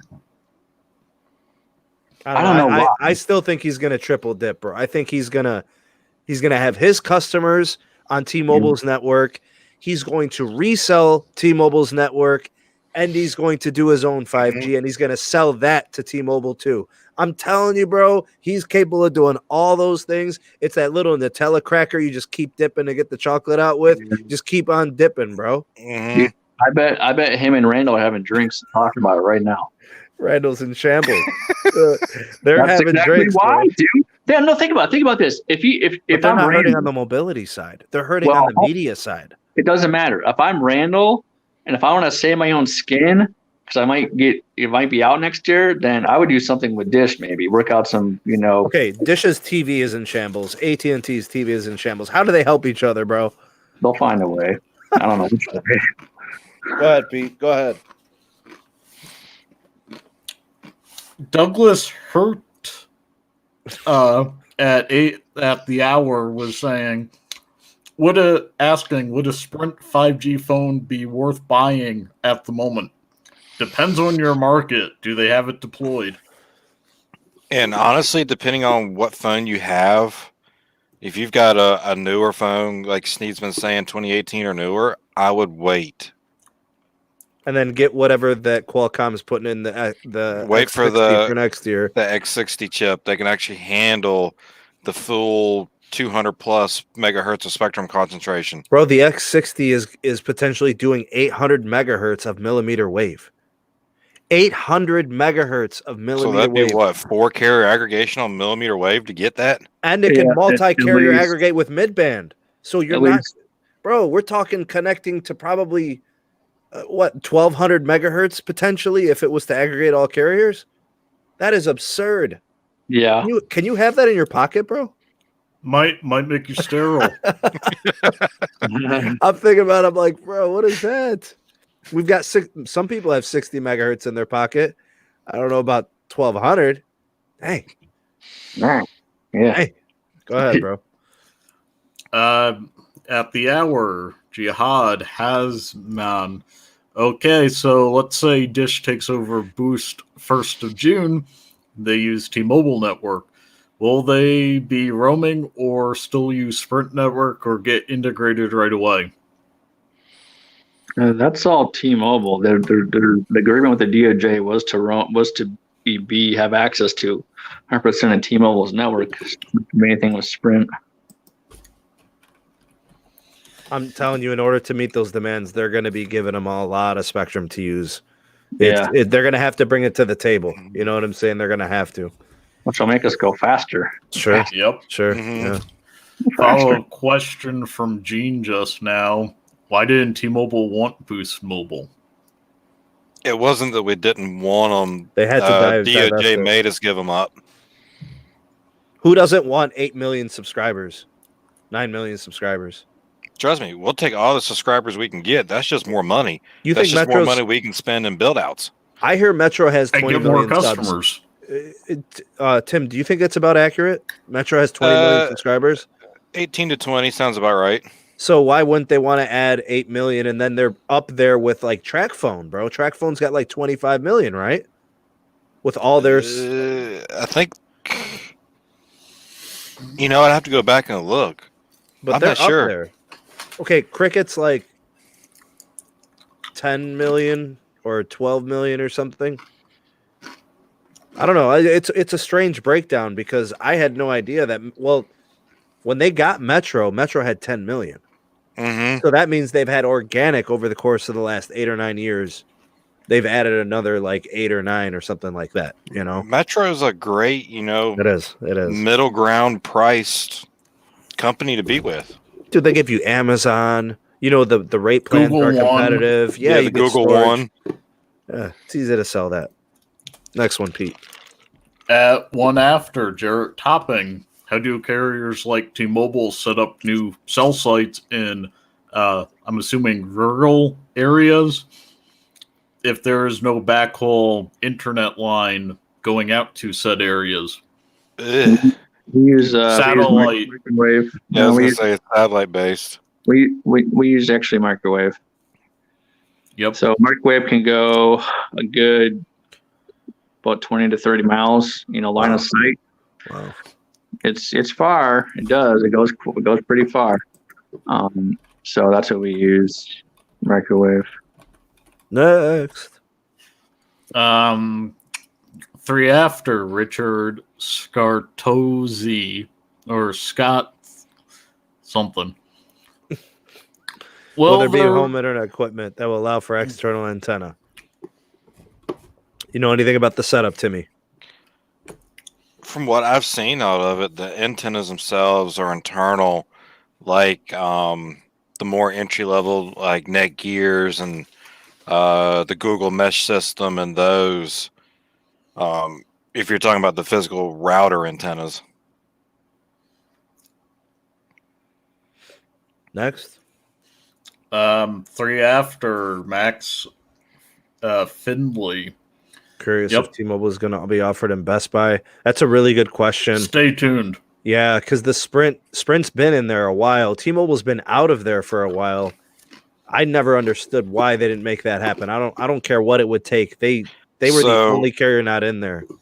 I can partially answer that. So part of what you're seeing going on with the Metro by T-Mobile brand is they want the experience at all their T-Mobile locations.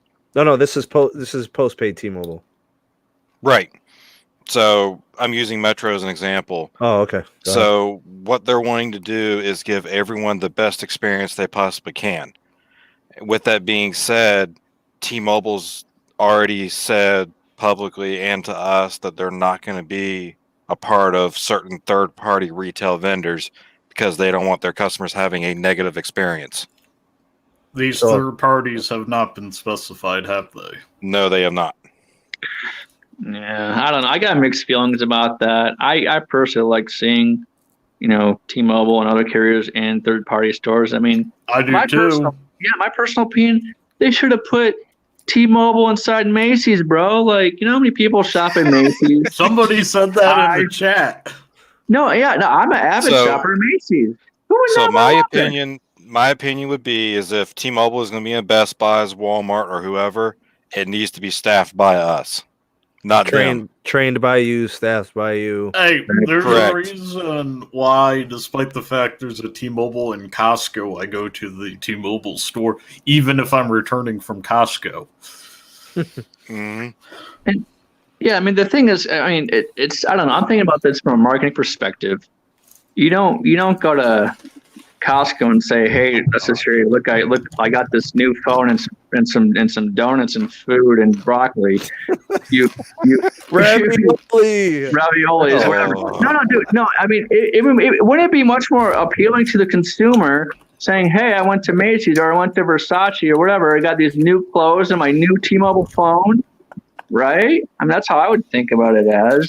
Sure, put them everywhere you can, dude. Ralphie threw in an old one that I haven't heard forever. QVC. QVC. Oh It's my on God. TV. I haven't Shopping network. I haven't heard QVC in forever. Yeah, dude. I used to watch that to put me to sleep. That's what Hey, I do I with House Made. I used to watch QVC when I turned off my NES on the RF. It was channel 3 where I was. Mm. Yep. Next one, Peter. Michael Jacobs at 4 after. Does Dish Network get full access to new T-Mobile? Yes. Yes. Yep. Mr. X at 9 after. I was told Charlie was in India for 6 months, learning from an Indian company that had just started and was doing amazing with their numbers. Thank you for the comment. So, That doesn't Charlie- surprise me. What Charlie's is your picking up source stuff on from that? India. That's Yeah, could we interesting. get a source on that, Mr. X? That seems so outlandish. And Mr. But- X, it's not that we don't believe you or that we're calling you a liar. We just want to read it for ourselves because That is crazy, right? Yeah, that sounds no nuts. joke, no lie. We've heard zero from Dish since this merger closed. Dude, I don't know what we're gonna hear. He really didn't even want to talk about stuff at court. Remember when Judge Victor Mero was asking him questions? There was a part where they spoke on the side behind Mhm. closed doors. He's like, "Look, I'll tell you everything, but it can't happen out here." You know what I'm saying? So he's like, "We got business things." I guess they were talking about strategic planning on how they would be pricing. Apparently, there's going to be some fierce Teletech. competition. Teletech has a comment regarding that. Timestamp. 19 after.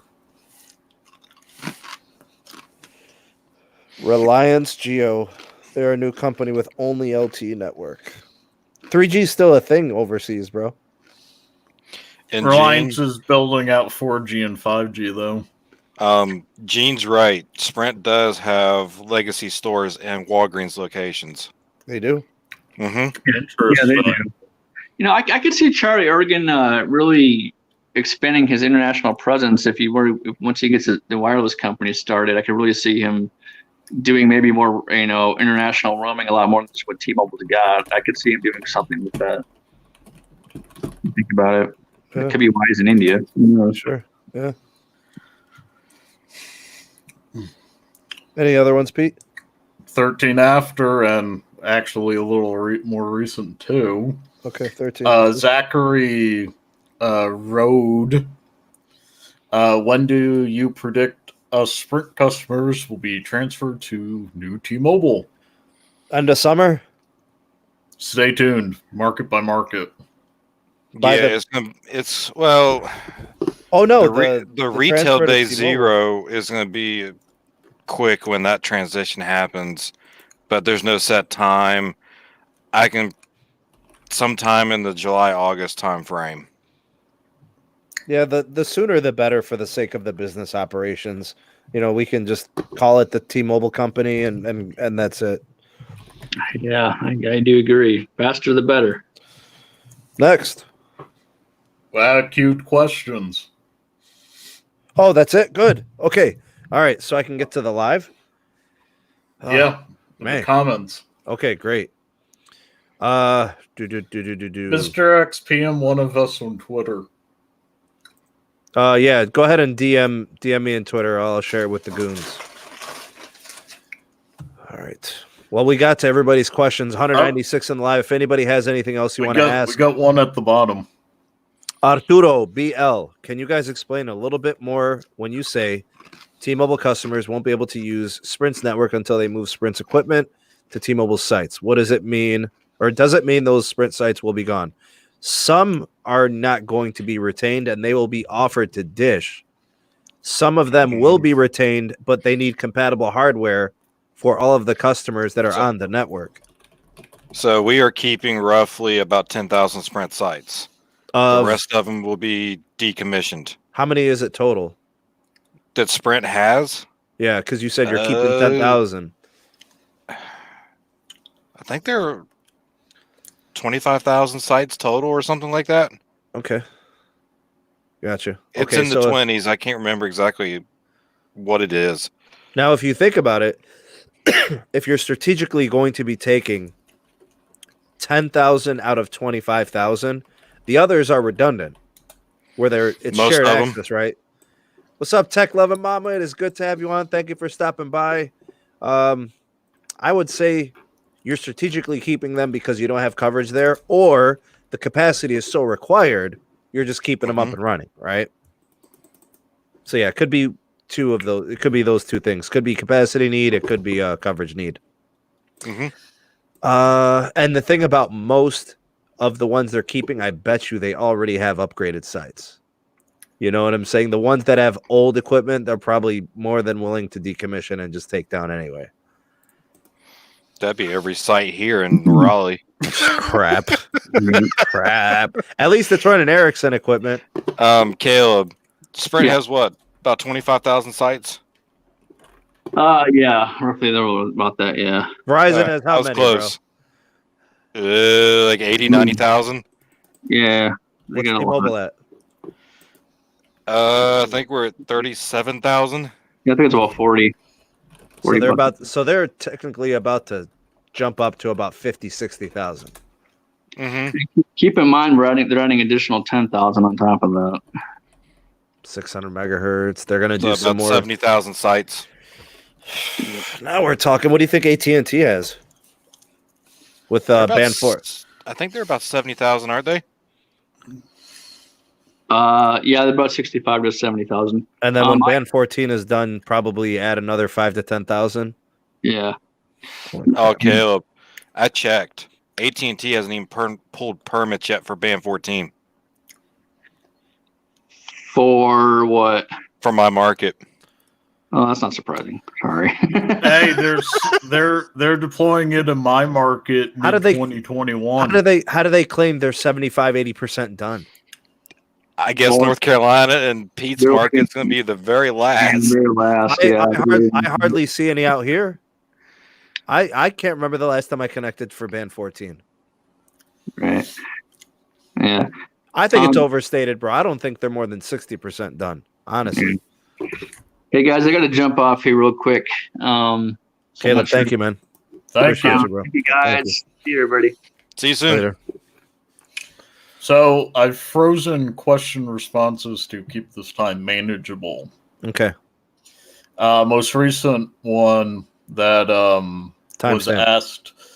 This was at 25 after, but bubbled under by Big Dog Ta Man. Will the new T-Mobile keep flex leases? I No, don't know yet. I doubt it, bro. I'll They're go gonna out on a limb keep- and say no. They're going to keep some form of leasing, but Sneed's probably right. It's not going to be a flex lease. It's going to look more like a jump than anything, bro. $5 super check from Zeke. Zeke, what up? He was $5 super actually chat. queued up with this question. Did T-Mobile have any mid-band spectrum before Sprint? Yes. Yes. They did. They had Any- band. Anything between was it 1 gigahertz and 6 gigahertz as midband? So we had band 4, band 2, band 66. Those are all mid bands. Yes, sir. Yep. And they have 22 a good holding of AWS too, so they got it. Mm-hmm. Oh yeah. 22 after Santiago Hernandez. Is there a major carrier coverage difference between Verizon and Visible, since Visible is LTE only? Technically, no. So here's the thing, Pete. They're decommissioning anything considered legacy tech, Yep. but they like we've been talking about, it's market to market. So when they start seeing towers are not being utilized for the legacy tech, they can start decommissioning. So outside of the CDMA bits and pieces that government agencies are connecting to, LT is really the only way to go anyways. Look, Carlos stated this. I stated this. We had different sources confirm there is something going on with Band 5 and Yep. AT&T and Verizon. That is 100% happening. I'm telling you guys, if you don't believe me, Carlos has the screenshots of him roaming. It says extended roaming on Verizon, Band 5. Sprint doesn't have Band 5. AT&T doesn't, or T-Mobile doesn't have Band 5 except in one metro area, Myrtle Beach. So it's definitely not that. Carlos was in Arizona. So the only company, that's AT&T. There's something going on there. I'm telling you guys, something's happening there. I think that's legit. Next one, Pete. 23 after Adayan Raygozaso. Oh, Raygoza. So when you say market, you mean by the migration of networks, and Sprint will turn people and switch to T-Mobile. When I say by market, I mean like cities, counties, markets. Mm-hmm. We're talking about large geographical areas where there's clusters of customers, and that's kind of how they're going to be migrating tower sites and migrating access. Like my market under the Raleigh-Durham area is mainly just inside Wake County and Durham County. That's my market. My market's my county. Well, most of my county. Next. 23 after Stephen Ortiz. Will Boost be the main brand or a separate brand from Dish? We don't know. Stay tuned. Yeah, I mean, if you had to guess, if I had to guess, I would say that Boost is going to be their prepaid brand. I think they're going to do a different postpaid entity. I don't know. Because Boost is known as a prepaid brand. Either you rebrand it completely or you're going to make a secondary company. I don't know. I have no idea. Maybe that's why he's in India. Charlie Ergen's trying to figure it out. Next one, Pete. 23 after Michael Jacobs. When Dish takes over the network, will Boost have better coverage? They'll have better coverage when they're on T-Mobile. I don't think you guys understand how bad Boost coverage is nationwide. So Sprint's native network is one thing. Because they have such small amounts of low band, they've had to heavily rely upon roaming agreements from Verizon and T-Mobile. So the footprint for the native Boost coverage is really just cities. It's pouches of cities. If you look at the coverage map, it's horribly limited. There's just no low band, so there's no signal outside of roaming, and Boost doesn't let you roam. So you're basically like, wherever you live, wherever you work, you better hope you got the native coverage. So when you, as a Boost customer, when you first transition, you're doubling your LTE availability. When the integration and new sites are done, you're tripling it. That's a lot. Bro, I got somebody on Twitter telling me that T-Mobile has more coverage than AT&T. No. I don't know. These are the things I don't understand. Like, those are things that can actually be quantified. And look, I support T-Mobile, but I'm not going to sit there and try to deny fact. You know, I know AT&T has more coverage than T-Mobile, and I'm okay with that. But with the merger, things change. You know what I'm saying? Maybe that's what they mean. Maybe now with the merger, somehow it's closed the gap. You know, I don't know. Next one, Pete. Next up is from Artemis at 23 after. Can you look at Sprint 5G tower in NYC? Looks fake, like 3/4 of the city is covered, apparently. I've seen the coverage map. It looks pretty extensive. Have you seen it, Tim? I haven't looked at it. No. See, it's hard to look at all the networks coverage maps when you don't like. It's a big country. Yeah, it is. Next, Cesar when will Sprint 5G midband go nationwide? 23 after. Never. It's new T-Mobile. Yeah, big dog. Your flex lease question, that's up in the air. I don't think they're going to retain it exactly how it's structured, but expect something similar to what T-Mobile does with Jump on demand and stuff like that. I think that's probably more realistic.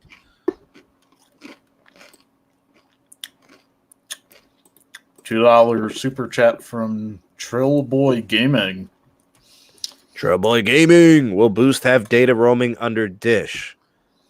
Boost will be Dish, so I don't know what you mean by roaming in that case. It'll be an MVNO agreement with the new T-Mobile company, so I don't know. I don't know how to really answer that question, honestly. Sorry.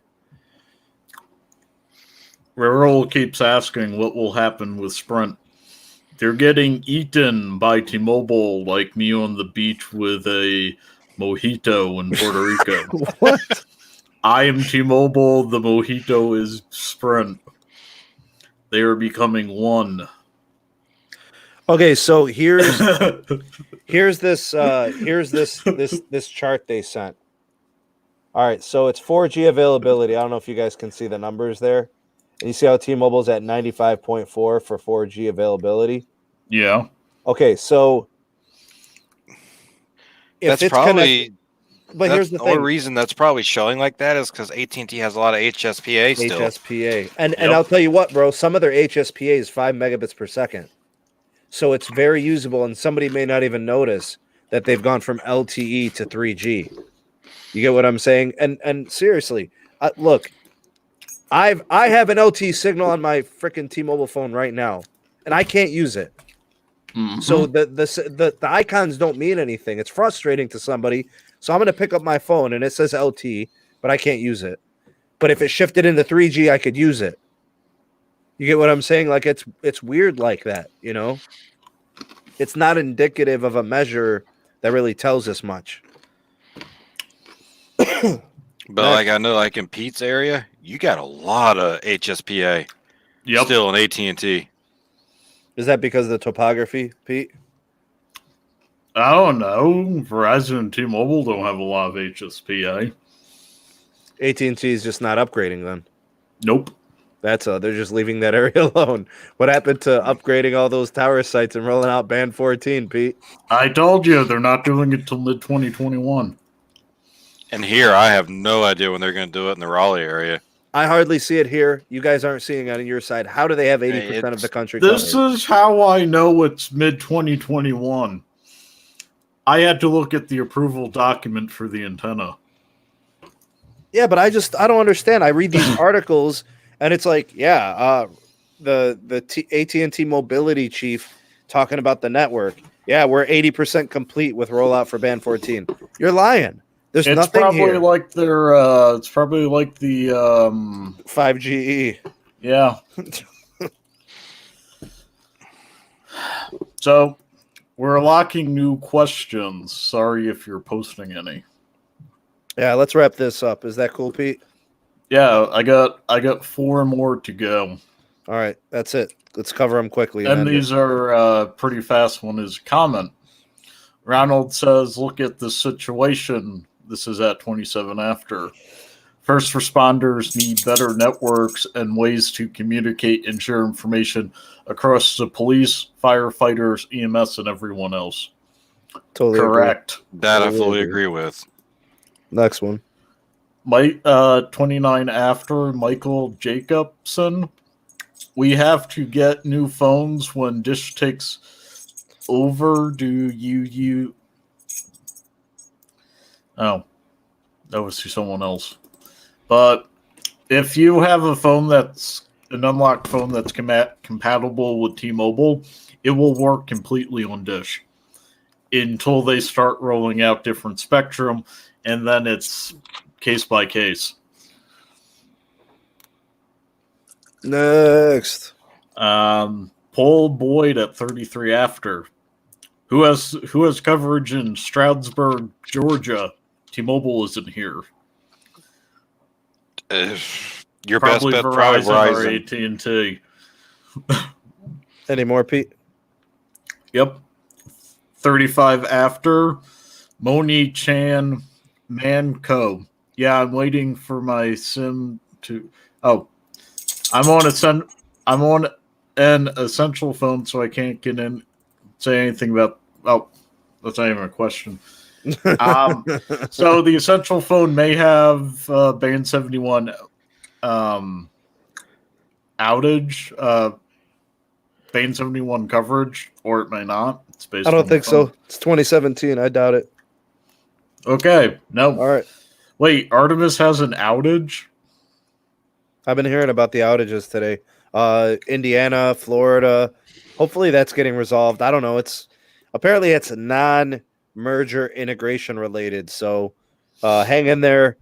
Contact your care reps and see if they can get you a time of estimated return of service. Another thing to pay attention to, if you're on a cable internet provider, is your cable internet out, and they'll tell you immediately what it is if a fiber line got cut. Because they use the fiber of those providers, right? Yep. Correct. Good call there, Tim. Let's do some special thank yous. Big shout out to Gabriel, Mikey, Lee County Scratcher. Oh, go ahead, Pete. Let's see. MC Junior 1968, MC Junior 1968, the Espinosas, Cesar Lopez, Jason Limfert, Jamaal, Cesar Barajas, LT Dunn 86, Gabriel Drake, Mikey Tech Review, Lee County Scratcher, Brian, Jamaal, where am I? Robert Murabo, Mr. X, Bobby Doan or Dunn, Darius Lamar, Nick Middenford, Gene G Jr., JK Video Stream, Ronald, Stephen Ortiz, Zeke297, and Trillboy Gaming. And we just had another super chat. We got another $5 from Jamaal. AT&T, they changed it in DC area from 3G to LTE, but still 3G in underground parking. Yeah, I don't think you're going to get anything other than that in underground parking. Jamaal was probably parking his car, and then he dropped his call. He's like, no, what happened? He looked at his phone, and he saw 3G. Wait, doesn't he use unlocked phones? He's not getting voice over LTE anyway. Yeah, he would move down to HSPA. Cute dog, Timmy. Being a good dog, huh? Yeah, she's sweet.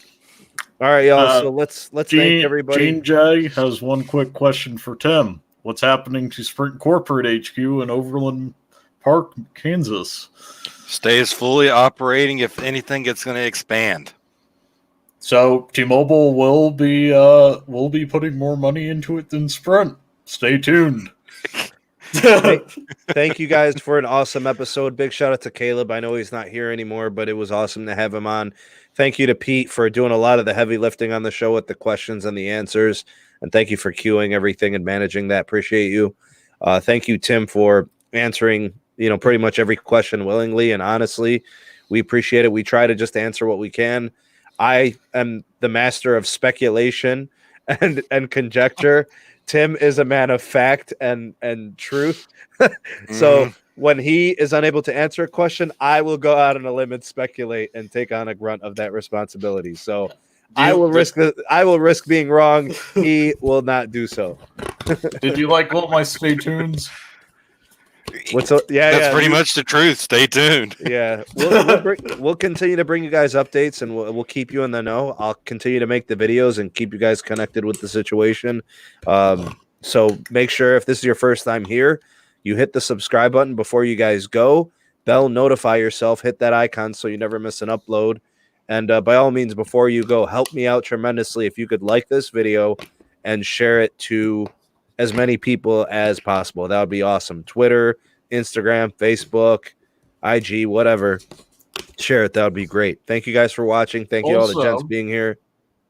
If you came in late and you missed the large majority of this, hit us up on the replay. Ask your questions. We'll try it. Snita and I and Tim will try and get back to you. Yeah, the guys are really good about that. I see Tim in my comments all the time answering questions. Pete, you've always been a beast. You've always done that, so I appreciate you guys doing that for me. Thank you. Yeah, no problem, man. Pleasure. All Gives right. me something to do while waiting for stuff to install. What is it, Monday or Tuesday today? Monday. It's the 6th. That's Okay. all I care. I got a video for you guys tomorrow. Something good. So stay tuned for that. On behalf of the gents, thank you guys for watching the SMT podcast, and we'll see you guys on the next video or the next podcast. Peace. Peace.